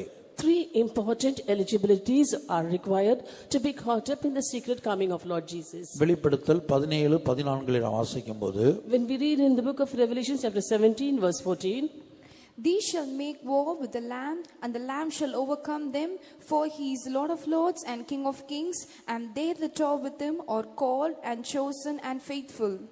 இவர்கள் ஆட்டுக்குட்டியானவருடனே யுத்தம் பண்ணுவார்கள். ஆட்டுக்குட்டியானவர் கர்த்தாதி கர்த்தரும் ராஜாதி ராஜாவுமாயிருக்கிறபடியால் அவர்களை ஜெயிப்பார். அவரோடு கூட இருக்கிறவர்கள் அழைக்கப்பட்டவர்களும் தெரிந்து கொள்ளப்பட்டவர்களும் உண்மையுள்ளவர்களுமாயிருக்கிறார்கள் என்றான். கர்த்தருடைய பரிசுத்த நாமத்திற்கு மகிமை உண்டாகட்டும். Glory be to God's holy name. அவர்கள் அழைக்கப்பட்டவர்கள், தெரிந்து கொள்ளப்பட்டவர்கள், உண்மையுள்ளவர்கள். They are called and chosen and faithful. இதை குறித்து பரலோகத்துள்ள சேனைகள் என்கிற தலைப்பில் நாம் தெளிவாக பார்த்து விட்டோம். And we have very clearly studied this in the topic called heavenly armies. ஆகவே எல்லா விதங்களிலும் ஊழியத்தின் பகுதியில தேவனுக்கு முன்பாக உண்மையாய் நாம் காரியங்களை செய்ய வேண்டும். Therefore before God in all aspects of ministry we have to be faithful. அதே வேளை அது ரகசியமாய் இருக்க வேண்டும். At the same time it should be hidden. இப்ப இயேசு பல்வேறு சந்தர்ப்பங்கள்ல அற்புதங்கள் அடையாளங்கள் செய்வதை நீங்கள் கவனமாய் கவனித்து பார்த்தால், in various places if you carefully see how Jesus Christ had performed miracles and wonders, பலருக்கும் வியாதியிலிருந்து விடுதலை வாங்கி கொடுத்து, பிசாசின் பிடியிலிருந்து விடுதலை வாங்கி கொடுத்து, குஷ்டரோகத்தை குணமாக்கி, அவர் என்ன செய்கிறார், மரித்தோரை எழுப்பி பல இடங்களில் சொல்லுகிறார், இதை நீங்கள் ஒருவருக்கும் சொல்ல வேண்டாம். After giving a healing or after ostracizing or giving them deliverance from various other sicknesses, in many cases he said, do not publish it to others. கர்த்தருடைய பரிசுத்த நாமத்திற்கு மகிமை உண்டாகட்டும். Glory be to God's holy name. அடுத்து மத்தேயு 24 அதிகாரம் 45 வசனத்தை வாசிக்கும்போது, next when we read Matthew chapter 24 verse 45, 45 முதல் 47 வரை, 45 to 47. Who then is a faithful and wise servant, whom his Lord hath made ruler over his household, to give them meat in due season? Blessed is that servant whom his Lord, when he cometh, shall find so doing. Verily I say unto you, that he shall make him ruler over all his goods. ஏற்ற வேளையிலே தன் வேலைக்காரனுக்கு போஜனம் கொடுத்து அவர்களை விசாரிக்கும்படி எஜமான் வைத்த உண்மையும் விவேகமுள்ள ஊழியக்காரன் யாவன்? எஜமான் வரும்போது அப்படி செய்கிறவனாக காணப்படுகிற ஊழியக்காரனை பாக்கியவான். தன் ஆஸ்திகளை எல்லாவற்றின் மேலும் அவனை விசாரணைக்காரனாக வைப்பான் என்று மெய்யாகவே உங்களுக்கு சொல்லுகிறேன். ஒருவேளை இப்படி உண்மையாய் வேலைக்காரர்களை விசாரித்து போஜனம் கொடாமல் அலட்சியம் பண்ணி நிர்விசாரமாக இருந்து அவர்களை அடித்து அல்லது துன்பப்படுத்தி ஜீவித்தால் அவர்களுடைய முடிவு புறம்பான இருள் என்று அந்த அதிகாரத்தின் கடைசி வசனத்தில் 51 வசனத்தில் படிக்கிறோம். In this case, if a person is not true to his service, does not inquire them, does not feed them properly, and if he despises and reproaches them, at the end of the chapter we read that his end is outer darkness. And shall cut him asunder and appoint him his portion with the hypocrites. There shall be weeping and gnashing of teeth. அவனை கடினமாய் தண்டித்து மாயக்காரரோடே அவனுக்கு பங்கை நியமிப்பான். அங்கே அழுகையும் பற்கடிப்பும் உண்டாயிருக்கும். கர்த்தருடைய பரிசுத்த நாமத்திற்கு மகிமை உண்டாகட்டும். Glory be to God's holy name. 48 வசனத்தை வாசிக்கும்போது, when we read verse 48, but and if that evil servant shall say in his heart, my Lord delighteth his coming. அந்த ஊழியக்காரனோ பொல்லாதவனாயிருந்து என் ஆண்டவன் வர நாள் செல்லும் என்று தன் உள்ளத்திலே சொல்லிக்கொண்டு, ஆண்டவர் வர நாள் செல்லும் என்கிற எண்ணம் தான் ஒரு நிர்விசாரமான ஜீவியத்தையும் மற்றவர்களை கடினமாய் நடத்தக்கூடியதான ஒரு சுபாவத்தையும் கொண்டு வருகிறது. And the nature that he thinks my Lord delayeth his coming brings in a careless life and also makes him to rule hard over others. கர்த்தருடைய பரிசுத்த நாமத்திற்கு மகிமை உண்டாகட்டும். Glory be to God's holy name. ஆகவே சந்திரகாந்தம் என்பது தேவனுக்கு ஊழியம் செய்யும் போது, அப்ப தேவனுக்கு ஊழியம் செய்ததுன்னா ஆண்டவர் சொல்றாரு, இந்த சிறியரில் ஒருவனுக்கு எதை செய்தீர்களோ அதை எனக்கே செய்தீர்கள். Therefore the Lord says, when to serve the Lord, whatsoever you do to the least of this, you do it unto me. அப்ப மற்றவர்களுக்கு நாம் செய்கிறதான உதவிகள் ஊழியங்கள் அது கர்த்தருக்கு செய்வதாக கணக்கிடப்படுகிறது. Therefore, whenever you help others or serve others, is being considered as you do service to the Lord. ஆகவே அழிந்து போகிற ஆத்துமக்களுக்காக நாம் ஜெபித்து ஊழியம் பண்ணினாலும், we might be praying for the perishing souls, அவர்கள் பாவத்திலிருந்து விடுதலை வர வேண்டும் அல்லது அவங்க இயேசுவை போல கிறிஸ்துவின் பூரணத்தை அடைய வேண்டும் என்று எப்படியெல்லாம் நாம் ஜெபித்து ஊழியம் பண்ணுவது அது உண்மையாகவும் ரகசியமாகவும் காணப்படும் போதுதான் அது சந்திரகாந்தத்தின் அனுபவமாக இருக்கிறது. Or when we might be praying that they should be delivered from sin and they should receive the perfection of Christ, but these things should be done in hidden or secret. Only then can we receive the experience of Chalcedony. கர்த்தருடைய பரிசுத்த நாமத்திற்கு மகிமை உண்டாகட்டும். Glory be to God's holy name. வேலைக்காரர்களுக்கு கூட உண்மையான விதத்திலே போஜனம் கொடுக்க வேண்டும். And we have to give food to the servants also in due season. ஏற்ற வேளையில கொடுக்கணும். It should be in due season. அந்த வேலை மாறி நேரம் தவறி நாம் செய்கிற எல்லா காரியங்களும் அசதியான ஊழியமாக கணக்கிடப்படும். In case we do not give that in the proper time, and if we change times quite often, it will be considered that we are careless and negligent in our ministry. கர்த்தருடைய ஊழியத்தை அசதியாய் செய்கிறவன் சபிக்கப்பட்டவன் என்று எழுதப்பட்டிருக்கிறது. In the scripture we read, cursed is the man that doeth the work of the Lord deceitfully. ஆகவே சந்திரகாந்தம் என்பதுடைய இரண்டாவது அர்த்தம் என்ன? Therefore, what's the second meaning for Chalcedony? கர்த்தருக்கு உண்மையாய் ஊழியம் செய்வது, அதுவே ரகசியமாக செய்வது. And secretly doing a faithful service to the Lord. நாம் உபவாசிக்கும் போது, when we fast, அதான் ஆண்டவர் சொல்றார், நீங்கள் உபவாசிக்கும் போது மனுஷர் காணும்படியாக உபவாசிக்க வேண்டாம். That's what the Lord say, when you fast, do not fast so that men may see you. முதலாவது மனுஷர் காணும்படியாக நாம் என்ன செய்யக்கூடாது? உபவாசிக்க கூடாது. We should not fast to appear as fasting before men. இரண்டாவது மனுஷர் காணும்படியாக தர்மம் செய்யக்கூடாது. Second, we should not give alms so that men may know that. இதெல்லாம் இயேசு சொல்லியிருக்கிறார் சுவிசேஷத்துல. In the Gospels, Jesus has spoken about all these. மூன்றாவது மனுஷர் காணும்படியாக ஜெபிக்க கூடாது. Third, you should not pray so that men might watch you. இப்படி கர்த்தருக்கென்று நாம் செய்கிற ஊழியம் உண்மையான ஊழியமாகவும் அதே வேளையில் ரகசியமாகவும் செய்யும்போது அது சந்திரகாந்தம் என்கிற கல்லின் அனுபவமாக இருக்கிறது. In this way, when we serve the Lord, it should be a faithful service, and also it should be done in secret. If we do it in this way, then is the experience of Chalcedony. ஆகவே நாம் இருக்கிற இடத்துல இருந்து முழு உலகத்துள்ள ஆத்துமாக்களுடைய பாவத்திலிருந்து விடுதலைக்காகவும் பூரணத்துக்காகவும் நம்மால் ஜெபித்து ஊழியம் செய்ய முடியும், அவர்களுக்கு தெரியாமலே. Therefore, from the place where we are, we can pray for the deliverance of the people of the whole world and also for their perfection, even without their knowledge. மனுஷர்கள் அறிந்து நாம் செய்கிற எந்த ஊழியமாய் இருந்தாலும் அதற்கு கிடைக்கிற பிரதிபலனை பார்க்கலும் மனுஷர்களுக்கு தெரியாமல், ஒருவருக்கும் தெரியாமல், பிதாவாகிய தேவனுக்கு மாத்திரம் தெரியக்கூடிய விதத்தில் நாம் செய்கிற ஊழியம்தான் உண்மையுள்ள ஊழியமாய், ரகசிய ஊழியமாய், சந்திரகாந்தத்தின் அனுபவமாய் இருக்கிறது. அதற்குத்தான் தேவன் பிரதிபலனை அதிகமாய் கொடுக்கிறார். The reward that we get for a ministry or a service which is being known by men is lesser when compared to the reward we are going to receive for service to the Lord and to men without the knowledge of men, but only to the knowledge of the Father who knoweth in secret, and that is the experience of Chalcedony. மூன்றாவதாக இந்த சந்திரகாந்தத்துக்கு வேத வல்லுநர்கள் கொடுத்த அர்த்தம் என்னவென்று சொன்னால், உள்ளான மனிதனில் அன்பை அனல் மூட்டுகிறது, அல்லது உள்ளான மனிதனில் கருணையை அனல் மூட்டுகிறது. The third meaning given by the biblical scholars for Chalcedony is holding the flame in charity. கர்த்தருடைய பரிசுத்த நாமத்திற்கு மகிமை உண்டாகட்டும். Glory be to God's holy name. ஒவ்வொரு தேவ ஊழியரும் உள்ளான விதத்தில் அன்பை, மற்றவர்கள் மேல அன்பு அனல் மூட்டத்தக்கதாக அல்லது கருணை உள்ளவர்களாக காணப்பட வேண்டும். Every worker of God should be holding the flame of inner charity towards others.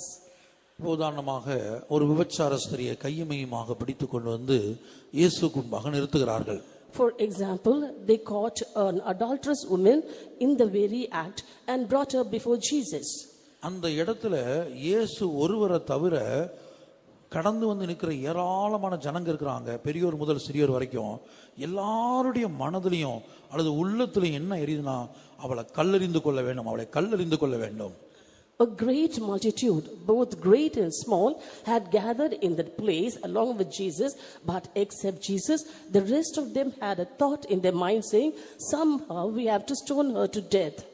எல்லாருடைய உள்ளான நிலவரத்தில் அவள் பாவி, அவள் பாவி, அவள் இந்த உலகத்தில் வாழ தகுதியற்றவள், அவள் சாகத்தான் வேண்டும் என்று அவங்களுக்கு அனல் மூட்டி அது எரிந்து கொண்டிருக்கிறது. In the inner thought of everyone was a flame kindled saying, she is a sinner, she is a sinner, she is not fit to die, so she has to be lapidated. ஆனா இயேசு ஒருவருக்குள்ளதான் அந்த கையுமையுமாய் பிடிக்கப்பட்ட விபச்சார ஸ்திரீ மன்னிக்கப்பட வேண்டும், அவள் இந்த உலகத்தில் இன்னும் ஜீவிக்க வேண்டும், பாவமில்லாத ஒரு வாழ்க்கையை அவள் வாழ வேண்டும், அவள் ரட்சிக்கப்பட வேண்டும். இப்படி அந்த கருணை அவருக்குள்ள இருந்துதான் அனல் மூட்டி அது எரியக்கூடியதாக இருந்தது. But the flame of charity in the inner man was kindled within the heart of Jesus alone. Even though he knew that she was an adulterous woman, he wanted her to be pardoned and he wanted her to change her life and lead a holy life. கர்த்தருடைய பரிசுத்த நாமத்திற்கு மகிமை உண்டாகட்டும். Glory be to God's holy name. ஒவ்வொரு தேவ ஊழியருடைய வாழ்க்கையிலும் இயேசுவுக்குள் காணப்பட்ட இந்த சுபாவம் காணப்பட வேண்டும். This nature which was found in Jesus should be found in the life of every worker of God. அடுத்து அந்த 6 புருஷனுடைய ஸ்திரியை குறித்து படிக்கும் போதும் கூட, Next, when we study about the woman who had 6 husbands, அவளுடைய பார்வையிலே அவள் தகுதியற்றவளாக காணப்பட்டாள். she was unworthy in her sight. சமுதாயத்தின் பார்வையில ஒரு பாவியாய் காணப்பட்டாள். And she also was in the same view in the public view. ஆனா இயேசுவுடைய உள்ளான ஒரு கருணை பற்றி எரியக்கூடியதா இருந்தது அவள் மேல். But the inner love was kindled in Jesus. அவளை குற்றப்படுத்தவில்லை. He did not accuse her. அவளை கண்டம் பண்ணி தீர்ப்பு கொடுக்கவில்லை. He did not condemn her also. அவளும் ரட்சிக்கப்பட வேண்டும் என்று இயேசுக்குள்ளே காணப்படுகிற அந்த கருணை அது அனல் பற்றி எரிகிறது. That love which was found in Jesus was kindled and the flame was burning vehemently, and so he wanted her also to be saved. அதுபோல வியாதியஸ்தர்களை பார்க்கும்போதும் கூட, Similarly, when he met the sick, வியாதியஸ்தரை கண்டு அவர் மனதுருகினார் என்று எழுதப்பட்டிருக்கிறது. it is written Jesus had compassion on the sick. இதெல்லாம் அன்பிலிருந்தும் கருணையிலிருந்தும் வெளிப்படக்கூடிய காரியம் தான் இந்த மனதுருக்கம். These are the things which come out of a heart which is filled with compassion. அது யாரும் சொல்லி கொடுத்தோ கட்டாயப்படுத்தியோ பலவந்தப்படுத்தியோ ஒரு மனிதனுக்குள்ள வருவதில்லை. It is not being taught or forced or compelled in a person. ஒவ்வொரு தேவ ஊழியரும் இப்படிப்பட்ட பாவிகளிடத்துல அவள் ஒரு விபச்சாரியா இருந்தாலும் 6 புருஷனுடைய ஸ்திரியா இருந்தாலும் அல்லது எந்த நிலவரத்தில் இருந்தாலும் நரகத்துக்கு போகக்கூடிய ஒரு ஆத்துமா மேல கருணை உள்ளவர்களாக அவர்கள் எப்படியாலும் அக்னியிலிருந்து தப்பு வைக்க வேண்டும் என்று அந்த அனல் ஒவ்வொரு ஊழியருக்குள்ளும் பற்றி எரிந்து கொண்டிருக்க வேண்டும். Every worker of God should be filled with compassion when they look at persons. They might be adulterers or adulteresses or people living with 6 husbands, but they must have a compassion over the souls and say that soul should be delivered from hellfire, and so they have to have a love or love in the inner man to be kindled in their lives. அந்த பாவிகளை காணும்போது, when it looks at sinners, வியாதியஸ்தர்களை காணும்போது, when it looks at the sick, பின்மாற்றக்காரர்களை காணும்போது, when it looks at backsliders, நரகத்தை நோக்கி பிரயாணம் பண்ணி கொண்டிருக்கிற ஆத்துமாக்களை காணும்போது, when it looks at souls who are marching towards hell, அதைத்தான் யூதாவிலே வாசிக்கிறோம். that's what we read in Jude. சிலருக்கு இரக்கம் பாராட்டி, having mercy on some, அந்த நரகத்தை நோக்கி போகிறவங்க மேல இரக்கம் பாராட்டணும். we have to show mercy on those who are going towards hell, அவங்க மேல கருணை உள்ளவங்களா இருக்கணும். and we must be compassionate. அவங்களுக்குள்ள ஒரு பாவிக்குள்ளேயும் ஒரு விபச்சாரிக்குள்ளேயும் ஒரு 6 புருஷனுடைய ஒரு ஸ்திரீக்குள்ளேயும் ஒரு வெளியேறப்பட்ட ஆத்துமா இருக்கிறது என்பதை ஊழியர்கள் விளங்கி இருக்க வேண்டும். The workers of God should have understood that there are precious souls inside a sinner, inside an adulterous woman, and inside a woman who had 6 husbands. யூதா 22. Jude verse 22.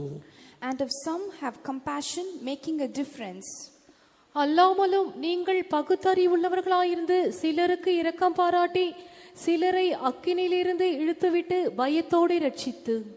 And others say with fear, pulling them out of the fire, hating even the garments spotted by the flesh. கர்த்தருடைய பரிசுத்த நாமத்துக்கு உண்டாகட்டும். Glory be to God's holy name. அப்ப இரக்கம் பாராட்டி அக்னியிலிருந்து இழுத்து விட வேண்டும். We have to show compassion and pull them out of the fire. அப்ப உள்ள ஒரு அக்னி எரிந்து கொண்டே இருக்க வேணும். Fire should be burning within. அது இரக்கத்தின் அக்னி.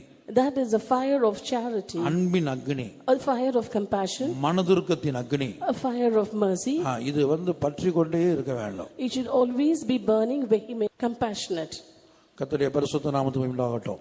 Glory be to Lord's holy name. அப்ப இந்த அக்னி இருந்தால் மாத்திரம்தான் மற்றவங்களை அந்த நரகத்தின் அக்னியிலிருந்து இழுத்து விட முடியும். Only when this fire is present within, we can pull others from the fire, hellfire. கர்த்தருடைய பரிசுத்த நாமத்திற்கு மகிமை உண்டாகட்டும். Glory be to God's holy name. அதான் பரிசுத்த பவுல் சொல்லுகிறார், St. Paul says, ஒருவன் இடறினால் என் மனம் எரியாது இருக்குமோ? when a person is offended, will not my heart burn? யாராவது இடறினார்கள், யாராவது பின்மாறினாங்க அப்படின்னு சொன்னா எனக்கு என்ன என்று இருக்க கூடாது. If somebody is offended or if someone backslides, we mustn't be saying, what's that for me? ஒருவன் இடறினால் என் மனம் எரியாது இருக்குமோ? If a person is offended, will not my heart burn? கர்த்தருடைய பரிசுத்த நாமத்துக்கு மகிமை உண்டாகட்டும். Glory be to God's holy name. அப்ப இப்படிப்பட்டதான ஒரு சுபாவம் ஒரு தேவ ஊழியனுக்கு தேவையா இருக்கிறது. A worker of God needs such a nature. வாசிப்போம். 2 கொரிந்தியர் 11ஆம் அதிகாரம் 29ஆம் வசனம். 2 Corinthians chapter 11 verse 29. Who is weak and I am not weak? Who is offended and I burn not? ஒருவன் பலவீனனானால் நானும் பலவீனாகிறதில்லையோ? ஒருவன் இடறினால் என் மனம் எரியாதிருக்குமோ? ஒருவன் பலவீனனானால் அவனுக்காக நானும் பலவீனனாய் மாறுகிறேன். When a person is weak, I also become weak for him. ஒருவன் இடறினால் என் மனம் எரிகிறது. Who is offended and I burn not? இது யாருக்கு முடியும்? For whom is it possible? உள்ளத்தில் அந்த கருணை, அந்த அன்பு, அந்த இரக்கம் பற்றி எரிந்து கொண்டிருக்க வேண்டும். And that love, that compassion and that mercy must be burning vehemently within. இதற்காகத்தான் கர்த்தர் நம்ம ஒவ்வொருவரையும் மனுஷரிலிருந்தும் பூமியிலிருந்தும் மீட்டு கொண்டு வந்து இந்த ஊழியத்தில் வைத்திருக்கிறார் என்பதை ஒருபோதும் மறக்கக்கூடாது.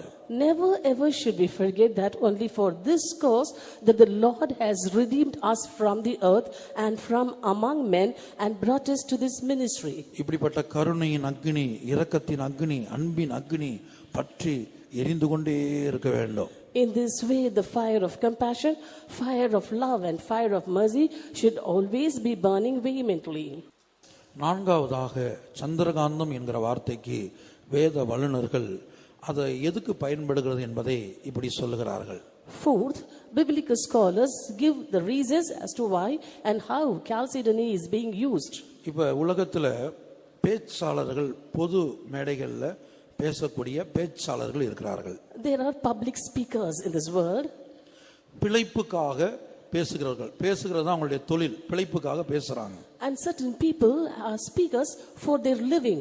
அப்படிப்பட்டவங்களுக்கு இது மிகவும் பிரயோஜனமான கல்லா இருக்குதாம். For such, this stone is a very important or useful crystal. உதாரணமாக பிரபலமான வக்கீல்கள், For example, famous lawyers, அரசியல்வாதிகள், politicians, மற்ற எதிர்க்கட்சியினர் பேசும்போது, வாதிக்கும் போதும் இவங்க என்ன செய்றாங்கன்னா, தங்கள் நுனி நாக்கினால இந்த கல்லை தொட்டுக்கொண்டே கேட்பார்களாம். when they listen to their opponents speaking, they will be putting the tip of the tongue to the stone while listening. தங்களுடைய நுனி நாக்கில் இந்த கல்லை தொட்டுக்கொண்டே அதை கேட்பார்களாம். They will keep the stone on the tip of the tongue while listening to the opponents speaking. அப்போது அவருடைய வாயிலிருந்து வாத திறமை, அந்த வார்த்தைகள் நன்றாக கிடைக்குமா. Then they will enhance the power of argument. நடிகர்கள், திரைப்பட நடிகர்கள், பாடகர்கள்லாம் என்ன செய்றாங்கன்னா, தங்கள் உதடுகளிலும் தொண்டைகளிலும் இந்த கல்லை தடவி கொள்வாங்களாம். Actors and singers rub this stone on their lips and on their throat. மேடை ஏறுறதுக்கு முன்பாக 1 மணி நேரத்துக்கு முன்பாக ஒரு கிளாஸ்ல தண்ணீர்ல இந்த கல்லை போட்டு குடித்து விட்டு பாடக்கூடிய பாடகர்கள் வெளிநாடுகளில் இருக்கிறாங்களாம். The singers who are there abroad, they put the stone inside a glass of water an hour before they go to sing on stage and drink it for enhanced performance. சுருக்கமாய் சொல்ல போனால், மற்றவர்களை கவரக்கூடிய விதத்தில் பேசுவது, மற்றவர்களை கவரக்கூடிய விதத்தில் பாடுவது, மற்றவர்களை கவரக்கூடிய விதத்தில் வாதிடுவது, வழக்காடுவது, இதற்காக இந்த கல் பயன்படுத்தப்படுகிறது. In short, they use the stone so that their speech may be attractive and also mesmerizing for others. While they sing also, it's being used for the same purpose. இது ஒரு தேவ ஊழியனுடைய ஜீவியத்தில் எதை வெளிப்படுத்துகிறது? What does this show in the life of a worker of God? தேவ ஊழியருடைய வார்த்தைகள் மற்றவர்களை கவரக்கூடிய விதத்தில், அதாவது பாவத்தில் ஜீவித்துக் கொண்டிருக்கிற ஒரு மனிதனை, பல்வேறு அடிமைத்தனத்தில் ஜீவித்துக் கொண்டிருக்கிற மனிதனை அதிலிருந்து கவர்ந்து இழுத்து கிறிஸ்துவின் பக்கம் திருப்பக்கூடியதாய் இருக்க வேண்டும். The words of a worker of God should be so attractive that it must be able to turn a man who is soaked in sin and under the influence of sin towards Christ. உதாரணமாக சங்கீதத்தில் நாம் படிக்கும்போது அவருடைய உதடுகளில் அருள் பொழிகிறது. And for example, in Psalms it is written, there is grace in their lips.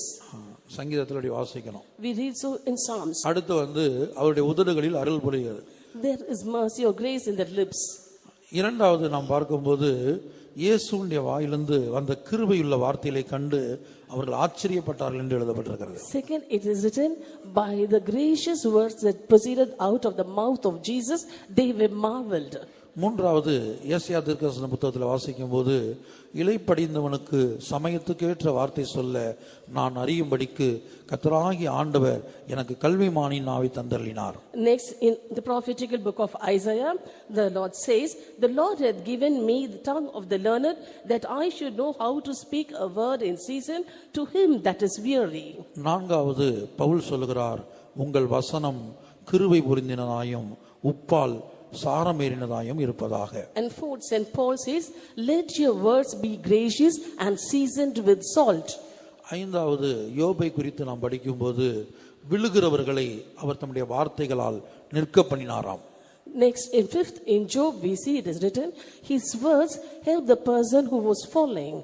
Isaiah chapter 50 verse 54. Lord God hath given me the tongue of the learned, that I should know how to speak a word in season to him that is weary.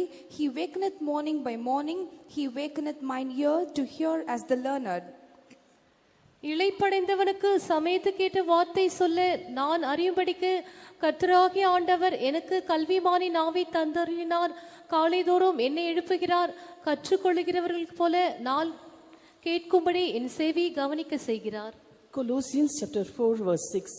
Let your speech be always with grace, seasoned with salt, that ye may know how ye ought to answer every man. அவனவனுக்கு இன்னின்னபடி உத்தரவு சொல்ல வேண்டும் என்று நீங்கள் அறியும்படிக்கு உங்கள் வசனம் எப்பொழுதும் கிருபை பொருந்தினதாயும் உப்பால் சாரமேறினதாயும் இருப்பதாக. 45ஆம் சங்கீதம் முதல் 2 வசனங்கள். Psalm 45 verse 2 verses. My heart is inditing a good matter. I speak of the things which I have made touching the king. My tongue is the pen of a ready writer. The word fairer than the children of men. Grace is poured into thy lips. Therefore God hath blessed thee forever. என் இருதயம் நல்ல விசேஷத்தினால் பொங்குகிறது. நான் ராஜாவை குறித்து பாடின கவியை சொல்லுகிறேன். என் நாவு விரைவாய் எழுதுகிறவனுடைய எழுத்தானி. எல்லா மனுபுத்திரரிலும் நீர் மகா சௌந்தரியம் உள்ளவர். உம்முடைய உதடுகளில் அருள் பொழிகிறது. ஆகையால் தேவன் உம்மை என்றென்றைக்கும் ஆசீர்வதித்திருக்கிறார். யோபு 4ஆம் அதிகாரம் 4ஆம் வசனம். Job chapter 4 verse 4. Thy words have upholden him that was falling, and thou hast strengthened the feeble knees. விழுகிறவனை உம்முடைய வார்த்தைகளால் நிற்க பண்ணி தள்ளாடுகிற முழங்கால்களை பலப்படுத்தினீர். ஒரு தேவ ஊழியன் தன்னுடைய வார்த்தையின் மூலமாக மற்றவர்கள் விழுந்து போவதற்கு காரணமாக இருக்கக்கூடாது. A worker of God should not be a reason for the downfall of others by his words. அதே வேளையில் அவன் தன்னுடைய வார்த்தையின் மூலமாக விழுந்து கிடக்கிற ஒரு மனிதனை நிற்க பண்ணக்கூடியவனாய், தேவ சமூகத்தில் நிற்க பண்ணக்கூடியவனாய் காணப்பட வேண்டும். At the same time, by his words, he must be able to take up or lift up a fallen man from his fallen state and make him stand in God's presence. ஆசாரியனுடைய உதடுகள் அறிவை காக்க வேண்டும்.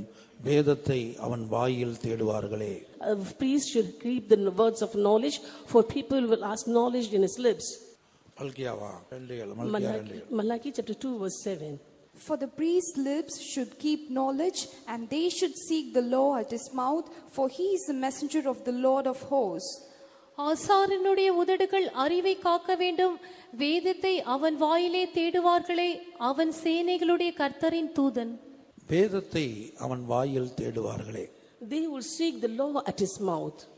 அப்ப வேத வசனத்தின் மூலமாக இந்த சந்திரகாந்தத்தை எழுத்தின்படியாக இந்த மேடை பேச்சாளர்கள், திரைப்பட நடிகர்கள், பாடகர்கள் மற்றவர்களை கவர்ந்து இழுக்கும்படியாக எழுத்தின்படியாக இது பயன்படுகிறது. Literally, Chalcedony is used by public speakers and also by advocates and politicians and actors and singers. நம்முடைய ஊழியத்திலும் பாடகர்கள் பாடகிகள் இருக்கிறாங்க. Even in our ministry there are singers, both brothers and sisters. நான் பல சாட்சிகளை கேள்விப்பட்டிருக்கிறேன். I have heard of many testimonies. எத்தனையோ பரிசுத்தவான்கள் சொல்லி இருக்கிறார்கள். Many saints have said. அந்த பாடல்கள் மூலமாக ரட்சிக்கப்பட்டவர்கள் உண்டு. There are people who are saved by the songs. ஒரு பரிசுத்தவான் தன்னுடைய சாட்சியை சொல்லும்போது, when a saint was giving a testimony, அவருக்குள்ள ஊழியத்தின் பகுதியில் ஒரு பின்மாற்றம் வந்தது. He had backsliding in his ministry. ஊழியத்தை விட்டு போகலாம் என்று சொல்லி அவர் புறப்பட்டு போய் கொண்டிருக்கிறார். He had decided to leave the ministry and also started. அப்போது ஒரு கல்வாரியின் பாட்டை அவர் கேட்டாராம். At that time he heard a song of Calvary. அந்த பாட்டை கேட்ட உடனேயே அவர் மறுபடியுமாக திரும்பி கவர்ந்து இழுக்கப்பட்டு அவர் என்ன செய்தார், தேவனுடைய வீட்டுக்கு கொண்டு வரப்பட்டார். On hearing that song, he was once again attracted and pulled back to the house of God. அப்படியாக இந்த சந்திரகாந்தம் என்று சொல்லும்போது மற்றவர்களை தேவனுடைய பக்கமாக இழுத்து கொள்ளுகிற, கவர்ந்து இழுக்கிறதான தன்மை உள்ள ஒரு கல்லாக காணப்படுகிறது. Chalcedony is a stone which has got the quality of attracting people towards God. சொல்லுகிறார், நான் உயர்த்தப்பட்டிருக்கும் போது என்னிடத்தில் எல்லாரும் இழுத்துக் கொள்வேன். Jesus says, when I am being lifted up, I will bring all of you to me. மற்றவர்களை இழுத்துக் கொள்ளக்கூடியவர்களாக, மற்றவர்களை கர்த்தரிடத்தில் இழுத்துக் கொள்ளக்கூடியவர்களாக, பாவிகளை, பின்மாற்றக்காரர்களை இன்னும் பல்வேறு துஷ்ட சுபாவம் உள்ளவர்களை கர்த்தரிடத்தில் இழுத்து கொள்ளக்கூடியவர்களாக, கவர்ந்து இழுக்கக்கூடியவர்களாக ஒவ்வொரு தேவ ஊழியரும் காணப்பட வேண்டும். Every worker of God should have the quality of attracting sinners, backsliders and wicked men towards God. பக்தி விருத்திக்கு ஏதுவில்லாத, ஜீவனை கொண்டு வராத, தேவையில்லாத காரியங்களை மற்றவர்கள் மனதிலே விதைத்து மற்றவர்களிடத்திலே பேசி அதன் மூலமாக அந்த ஆத்துமாக்களை அழிக்கிறவர்களாக தேவ ஊழியர்கள் இருக்கக்கூடாது. Workers of God should not speak anything that is not unto edification and that is unto backsliding and unnecessary things, so that they make others also to go away from God. யோவாப் கூசியை நினைக்கிறேன், கூசியை பார்த்து கேட்கிறான், என் மகனே சொல்லும்படி நல்ல செய்தி இல்லாதிருக்கையில் நீ ஓட வேண்டியது என்ன? Joab asked unto Cushi, saying, my son, when there is no good tidings, why should you run? Absalom மரித்து விட்டான். Absalom was dead. அப்சலோம் மரித்து விட்டான் என்று அவனுடைய மரண செய்தியை தாவீதினிடத்தில் சொல்லும்படியாக இவன் வேகமாக ஓடுகிறான். Cushi was running fast to give the death news, that is the death of Absalom, to David. இப்ப அப்சலோம் செத்து போனாங்கிற செய்தியை கேட்டா தாவீதுக்குள்ள ஜீவன் உண்டாகாது. There won't be any life in David if he comes to know about the death of Absalom. தாவீதுக்குள்ள சந்தோஷம் உண்டாகாது. There won't be any joy in David. அப்ப அந்த செய்தியை கேட்கும்போது தாவீதுக்குள்ள ஒரு கலக்கம் உண்டாகும். And when David hears that news, he will be troubled. அது ஒரு நல்ல செய்தி அல்ல. That was not good tidings. எடுத்தீங்களா? 2 Samuel 18 verse 22. And said Ahimaaz the son of Zadok, yet again Joab, but howsoever, let me, I pray thee, also run after Cushi. And Joab said, wherefore wilt thou run, my son, seeing that thou hast no tidings ready? சாதோக்கின் குமாரனாகிய அகிமாஸ் என்னும் யோவாபை நோக்கி, எப்படியானாலும் கூஷியின் பிறகாலே நானும் ஓடட்டுமே என்று திரும்ப கேட்டதற்கு யோவாப், என் மகனை சொல்லும்படி உனக்கு நல்ல செய்தி இல்லாதிருக்கையில் நீ ஓட வேண்டியது என்ன என்றான். அகிமாஸை பார்த்து கேட்கிறான். He looked unto Ahimaaz and asked this. கூசியும் ஓடுறான் அந்த செய்தி எடுத்துக்கிட்டு. Cushi was taking the message. இவன் சொல்றான், நானும் போய் சொல்றேன். He said, let me also run along. இப்ப ரெண்டு பேருக்கும் போட்டி. There was a competition between these two. இந்த செய்தியை முதல்ல போய் சொல்றது யார்? Who will be the first one to give this message? இப்படித்தான் துர்ச்செய்தியை பரப்புவதற்கு அநேகர் முந்தி ஓடிக்கொண்டிருக்கிறார்கள். In this way, many people are running fast to spread evil report. மற்றவர்களுடைய வாழ்க்கையில கலக்கத்தையும் பின்மாற்றத்தையும் கொண்டு வரக்கூடிய அந்த செய்திகள், அந்த வார்த்தைகளை பரப்புவதற்கு அநேகர் வேகமாய் ஓடிக்கொண்டிருக்கிறார்கள். Many are running fast to take evil report to others, which might bring backsliding in their lives and also trouble them. ரெண்டு பேரும் ஓட்ட பந்தயத்துல யார் ஜெயிச்சது? Who won the race here? ஜெயிச்சது யாரு? Who won the race? பின்னாடி ஓடி முதல்ல கூசி ஓடுறான், அவனுக்கு பின்னாடி ஓடி அகிமாஸ் முந்திக் கொள்கிறான். Cushi started the race first, Ahimaaz then followed, but he overtook him and he won the race. என் மகனே சொல்லும்படி உனக்கு நல்ல செய்தி இல்லாதிருக்கையில் நீ ஓட வேண்டியது என்ன? Wherefore wilt thou run, my son, seeing that thou hast no tidings ready? தேவ ஊழியர்கள் மற்றவர்களுடைய வாழ்க்கையில் பின்மாற்றத்தை, கலக்கத்தை கொண்டு வரக்கூடிய, இடரலை கொண்டு வரக்கூடிய வார்த்தைகளை எடுத்துக்கொண்டு ஓடக்கூடாது. The workers of God should not take the backslidings about others, offensive remarks and other evil reports about others past. கர்த்தராகிய இயேசு சொல்லுகிறார், என்னுடைய வார்த்தைகள் ஆவியாயும் ஜீவனாயும் இருக்கிறது. Lord Jesus Christ says, my words are spirit and life. இதான் சந்திரகாந்தத்தின் அனுபவம். This is the experience of Chalcedony. ஒரு தேவ ஊழியக்காரருடைய வார்த்தைகள் ஆவியாயும் ஜீவனாயும் இருக்க வேண்டும். The words of a worker of God should be spirit and life. நம்முடைய வார்த்தைகளை கேட்டு மற்றவர்களுக்குள்ள மரணம், ஆத்தும மரணம் சம்பவிக்க கூடாது, பின்மாற்றம் சம்பவிக்க கூடாது. On listening to our words, there shouldn't be a death in the soul for the listeners, and also they should not backslide. கர்த்தருடைய பரிசுத்த நாமத்திற்கு மகிமை உண்டாகட்டும். Glory be to God's holy name. அடுத்தபடியாக தாவீது சொல்லும்போது, Next when David says, Saul செத்து போன செய்தியை, the matter about the death of Saul. Saul செத்து போன செய்தியை நீங்க சொல்ல வேண்டாம். He said, you need not tell the message of the death of Saul. Saul ஒரு தேசத்துக்கு ராஜா. Saul was the king of a land. அவன் செத்து போன செய்தி எப்படியும் எல்லாருக்கும் தெரியத்தான் போகுது. Somehow the death news will spread to everyone. ஆனா எருசலேமின் குமாரத்திகளை பார்த்து தாவீது சொல்றான், அதை நீங்க உங்க வாயினால சொல்லாதீங்க.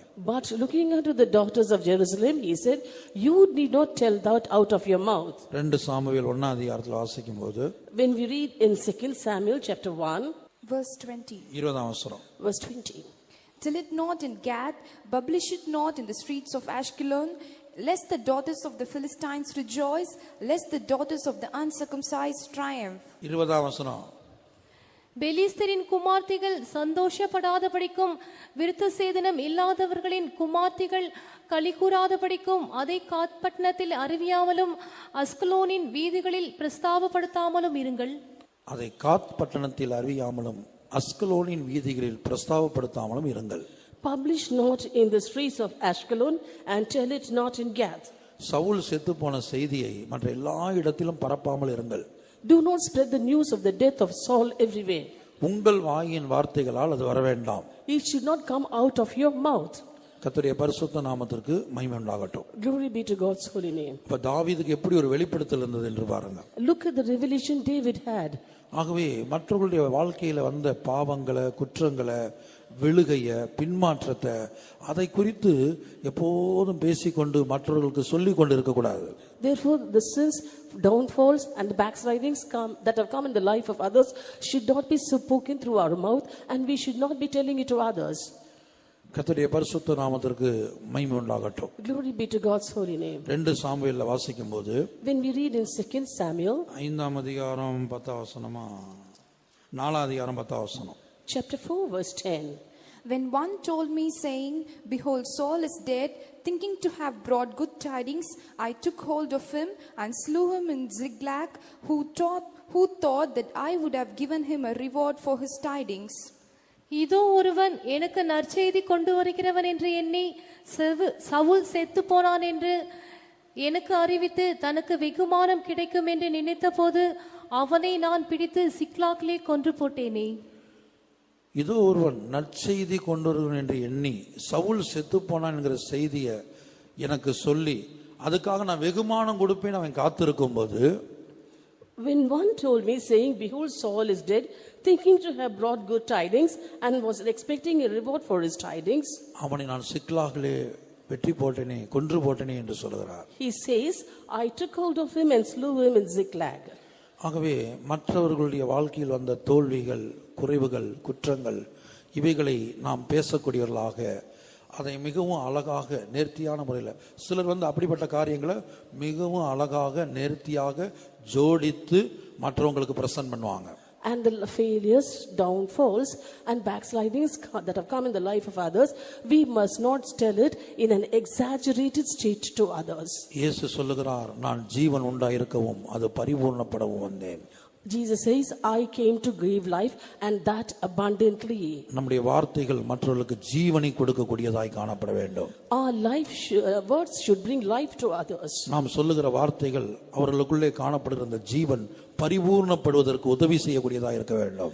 And by the words of our mouth, the life that is in others should be abundantly perfect. ஊழியக்காரருடைய வார்த்தைகள் மிகவும் எச்சரிக்கையுள்ளதாய், கவனமுள்ளதாய், கவனத்தோடு பேசக்கூடியவர்களாக இருக்க வேண்டும். The words of the workers of God should be very careful and they should be very diligent while speaking. தூஷணமான வார்த்தைகள், Words of cursing, பெருமையான வார்த்தைகள், words of pride, குற்றப்படுத்துகிற வார்த்தைகள், words that accuse others, நிந்திக்கிற வார்த்தைகள், words that reproach, இதெல்லாம் ஒரு தேவ ஊழியனுடைய வாழ்க்கையில் அல்லது என்னுடைய வாழ்க்கையில் இப்போது இருக்குமானால் எனக்குள்ள அந்த சந்திரகாந்தத்தின் அனுபவம் இல்லை. if these are found in my life, then I do not have the experience of Chalcedony. கர்த்தருடைய பரிசுத்த நாமத்திற்கு மகிமை உண்டாகட்டும். Glory be to God's holy name. அதன் ஊழியக்காரர் அதன் கல்லுகள் மேல் வாஞ்சை வைத்து, His servants take pleasure in the stones, அதன் மண்ணுக்கு பரிதவிக்கிறார்கள். and they favor the dust thereof. ஒவ்வொரு தேவ ஊழியரும் இந்த சந்திரகாந்தத்தின் மேல் வாஞ்சை வைக்க வேண்டும்.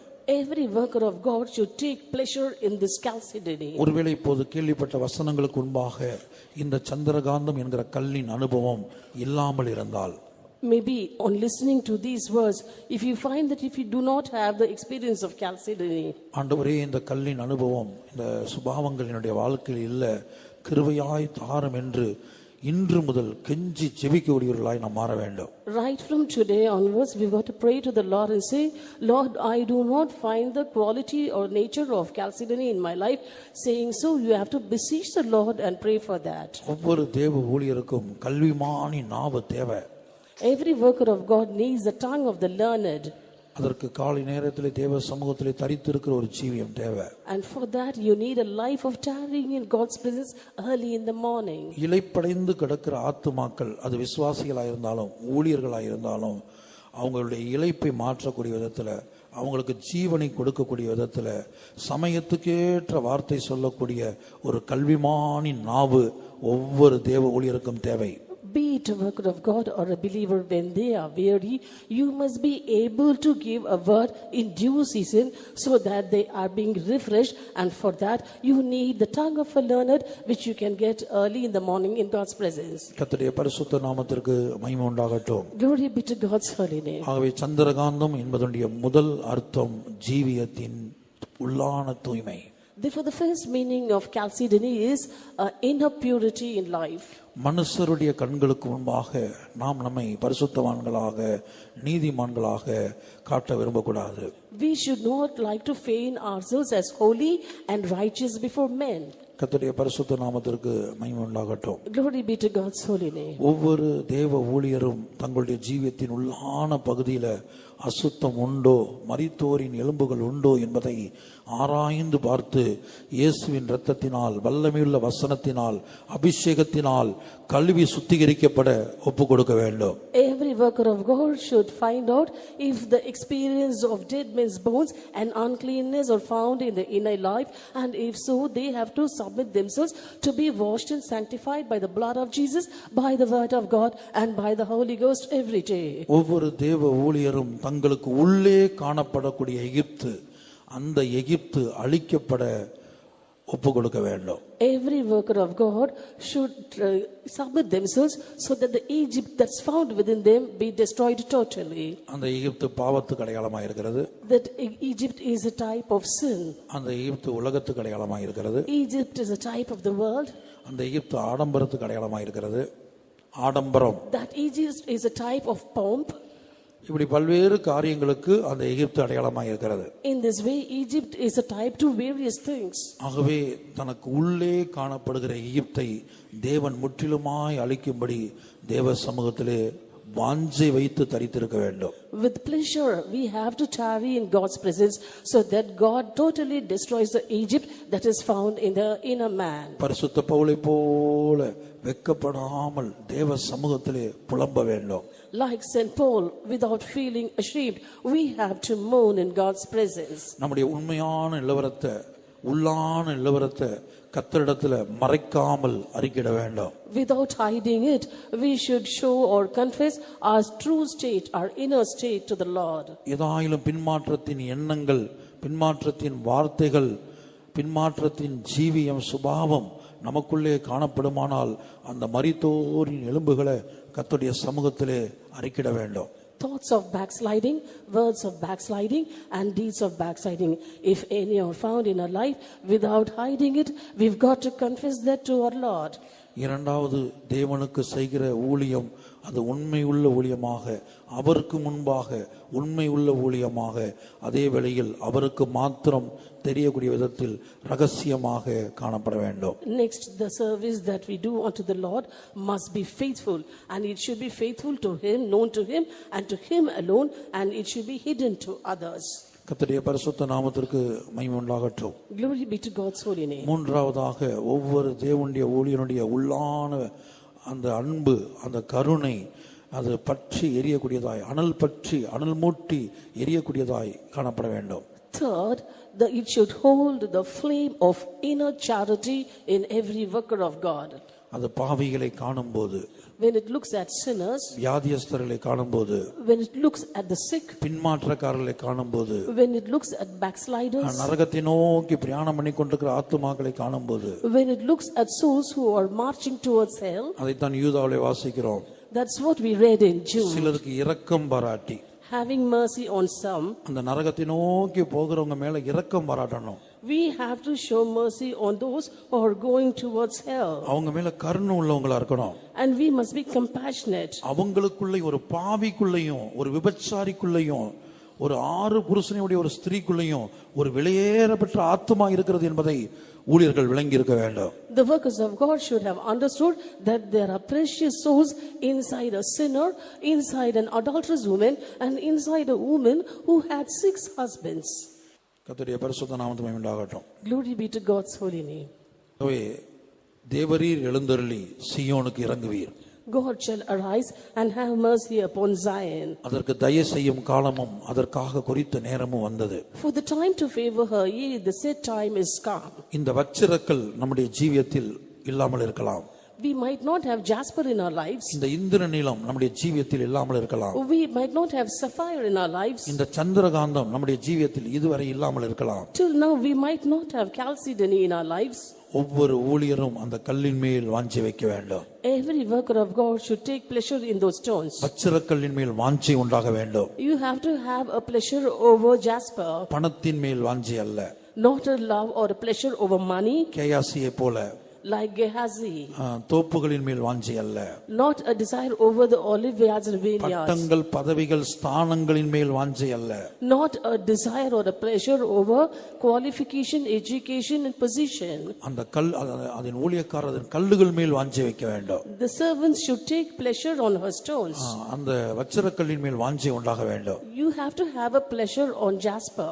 அதாவது ஜெயத்தின் மேல் வாஞ்சை உண்டாக வேண்டும். That is, you have to have a pleasure or a desire over victory. இந்திர நிலமாகிய தேவ அன்பின் மேல் வாஞ்சை உண்டாக வேண்டும். You have to have a desire over the love of God, which is sapphire. இந்த சந்திரகாந்தத்தை குறித்து 4 அனுபவங்களை பார்த்தோம். We saw 4 experiences about chalcedony. அந்த சுபாவங்களின் மேல் நமக்கு ஒரு வாஞ்சை உண்டாக வேண்டும். We need to have a desire over all those 4 natures. அந்த சுபாவத்துக்காக நாம் ஏங்க வேண்டும். We have to long for those natures. அந்த சுபாவத்துக்காக நாம் தவிக்க வேண்டும். And we have to groan for those natures. அந்த சுபாவத்துக்காக நாம் ஒரு பிரசவ வேதனை அடைய வேண்டும். And for those natures we've got to travail in birth. அந்த சுபாவங்களை அடையும்படியாக வருத்தப்பட்டு அலற வேண்டும். And to receive those natures we have to cry aloud in pain. பரலோகத்திலுள்ள தேவன் இதெல்லாம் கவனமாய் கவனித்துக் கொண்டிருக்கிறார். And the God in heaven is carefully watching over all these. இப்ப யார் வாஞ்சையோடு இதற்காக தவித்து கதறி புலம்பிக் கொண்டிருக்கிறார்களோ, and those who have a desire for that and are longing and groaning and crying aloud for this, அப்படிப்பட்ட தேவ ஊழியருடைய வாழ்க்கையில் எதிர்பாராத நேரத்தில் நினையாத நேரத்தில் தேவன் எழுந்தருளுவார். and in the lives of such workers of God, in the most unexpected hour, God shall arise. இந்த வச்சிரக்கல்லையும் இந்த இந்திர நிலத்தையும் இந்த சந்திரகாந்தத்தையும் உருவாவதற்கு தடையாக ஒவ்வொரு ஊழியக்காரருடைய வாழ்க்கையிலும் காணப்பட்ட சத்துருக்கள் அன்றைக்கு சிதறடிக்கப்படுவார்கள். And the enemies that have been a hindrance in the life of every worker of God, which was hindering the experience of jasper, sapphire and chalcedony, the Lord shall scatter. தேவன் சீயோனுக்கு இரக்கம் பாராட்டக்கூடியவராய் இருப்பார். The Lord shall have mercy on Zion. இந்த கல்லுகளின் மேல் வாஞ்சை வைத்து தவித்துக் கொண்டிருக்கிற புலம்பிக் கொண்டிருக்கிற அப்படிப்பட்ட தேவ ஊழியனுக்கு தேவனுடைய இரக்கம் கிடைக்கும். And those workers of God who favor these stones and are waiting for the set time and are being longing for that, the mercies of the Lord will be upon them. அதற்கு தயை செய்யும்படியாக அப்படிப்பட்ட ஊழியர்களுக்கு தயை செய்யும்படியாக கர்த்தர் காட்டுகிற தயை என்னவென்று சொன்னால் இந்த கல்லுகளை அவர்களுக்குள்ளே உருவாக்குவதுதான். And the Lord will come to favor such workers of God, and the favor that the Lord shows unto those workers of God is that the nature of those stones will be formed in their lives. வாஞ்சிக்கிற ஒவ்வொரு தேவ ஊழியனுக்குள்ளும் இந்த வச்சிரக்கல்லையும் இந்த இந்திர நிலத்தையும் இந்த சந்திரகாந்தத்தையும் அவர்களுக்குள்ளே உருவாக்குவதுதான் தேவன் அந்த ஊழியர்களுக்கு காண்பிக்கிற தயவாய் இருக்கிறது, இரக்கமாய் இருக்கிறது. And the nature of jasper, sapphire and chalcedony, which the workers of God had taken pleasure on is the favor that the Lord shows to those workers of God, giving those characters in their lives. எத்தனையோ வருடம் ஜெபித்தேனே, For so many years I've been praying. நான் எத்தனையோ நாட்கள் உபவாசித்தேனே. For so many days I've fasted. எத்தனையோ இரவுகள் கண் விழித்து ஜெபித்தேனே. For so many nights I stayed awake praying. கண்ணீர் விட்டேனே. I shed tears. ஆனால் ஆண்டவர் தரவில்லையே. But till today the Lord hasn't given. என்று நம்பிக்கை இழந்து போக வேண்டாம். And saying so, you needn't lose hope. அதைரியப்பட வேண்டாம். Be not discouraged. கலங்க வேண்டாம். Be not be troubled. நம்முடைய நம்பிக்கையை அறிக்கையிடுவதில் அசைவில்லாமல் உறுதியாக இருக்க வேண்டும். We have to be firm in confessing our trust. நம்மை அழைத்தவர் உண்மையுள்ளவர். Faithful is he who had called me. அவர் அப்படியே செய்வார். Who also shall do it. நம்முடைய வாஞ்சை பெருகிக் கொண்டே இருக்கட்டும். Let our desire increase. அந்த கல்லுகள் மேல் நாம் வைத்திருக்கிற வாஞ்சை பெருகிக் கொண்டே இருக்கட்டும். Let the desire that we have on those stones increase. தேவன் மேல் நமக்கு இருக்கிற விசுவாசம் பெருகிக் கொண்டே இருக்கட்டும்.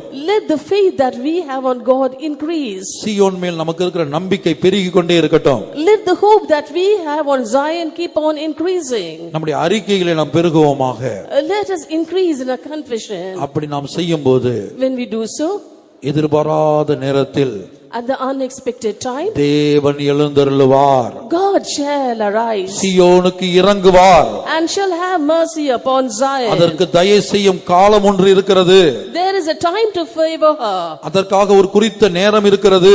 And also there is a set time. அந்த காலத்துக்காகவும் தேவன் குறித்த அந்த நேரத்துக்காகவும் ஒவ்வொரு ஊழியரும் நம்பிக்கையோடு காத்திருப்போம். Let every worker of God wait with hope for the favorable time and the time set by God. அப்போது ஆண்டவர் இந்த கல்லுகளை ஒவ்வொரு வாஞ்சிக்கிற ஒவ்வொரு ஊழியருக்குள்ளும் நிச்சயமாய் கொடுத்திருப்பார். And then by that time surely the Lord would have given the characters of these stones on those workers of God who have a desire for these. இந்த கல்லுகளை கொண்டுதான் அவர் சீயோனை கட்டி கொண்டிருக்கிறார். Using these stones God is building a Zion. இந்த ஒவ்வொரு தேவ ஊழியரை கொண்டுதான் அவர் சீயோனை கட்டி கொண்டிருக்கிறார். Using every worker of God, God is building Zion. சீயோன் கட்டப்பட வேண்டும் என்கிற வாஞ்சை நமக்கு இருக்க வேண்டும். We should have a desire that Zion should be built up. நமக்கு இருக்கிறதோ இல்லையோ, We might have or not. நாம் சீயோனாய் கட்டப்பட வேண்டும் என்கிற வாஞ்சை நம்மை பார்க்கலாம் அதிகமாக அந்த வைராக்கியம் தேவனுக்கு இருக்கிறது.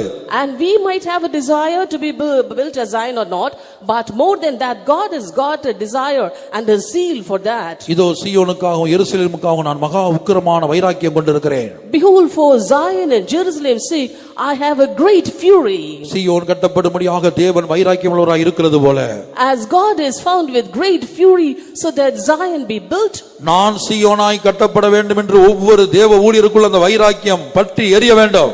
this zeal that I should be built as Zion should be burning inside every worker of God. வச்சிரக்கல்லின் மேலும் இந்திர நிலத்தின் மேலும் சந்திரகாந்தத்தின் மேலும் வாஞ்சை பெருக வேண்டும். You must have increasing desire over jasper, sapphire and chalcedony. இந்த தெய்வீக குணாசீலங்களுக்கு அந்நியமாக ஜீவியத்திலே காணப்படுகிற அந்த அந்நிய சுபாவங்கள், பிசாசின் சுபாவங்கள் சுட்டரிக்கப்படும்படியாக தேவ சமூகத்தில் முழங்காலில் நிற்க வேண்டும்.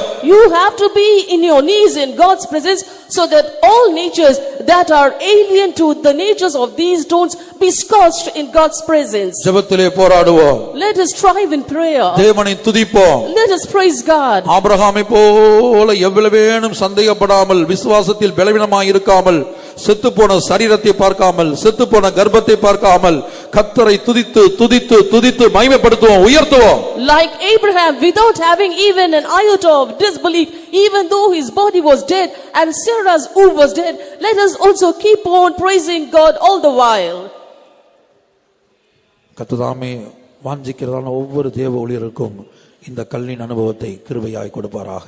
May the Lord graciously give the experience of these stones to every worker of God who has a pleasure over it.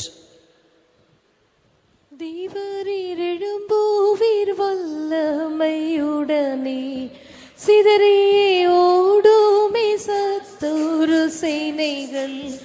தேவரீர் எழும்பூவீர் வல்லமையுடனே சிதறியே ஓடுமே சத்துரு சேனைகள்.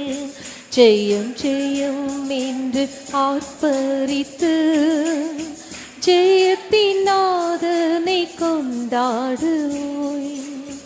ஜெயம் ஜெயம் என்று ஆர்ப்பரித்து ஜெயத்தின் நாதனை கொண்டாடுவேன். தேவரீர் எழும்பூவீர் வல்லமை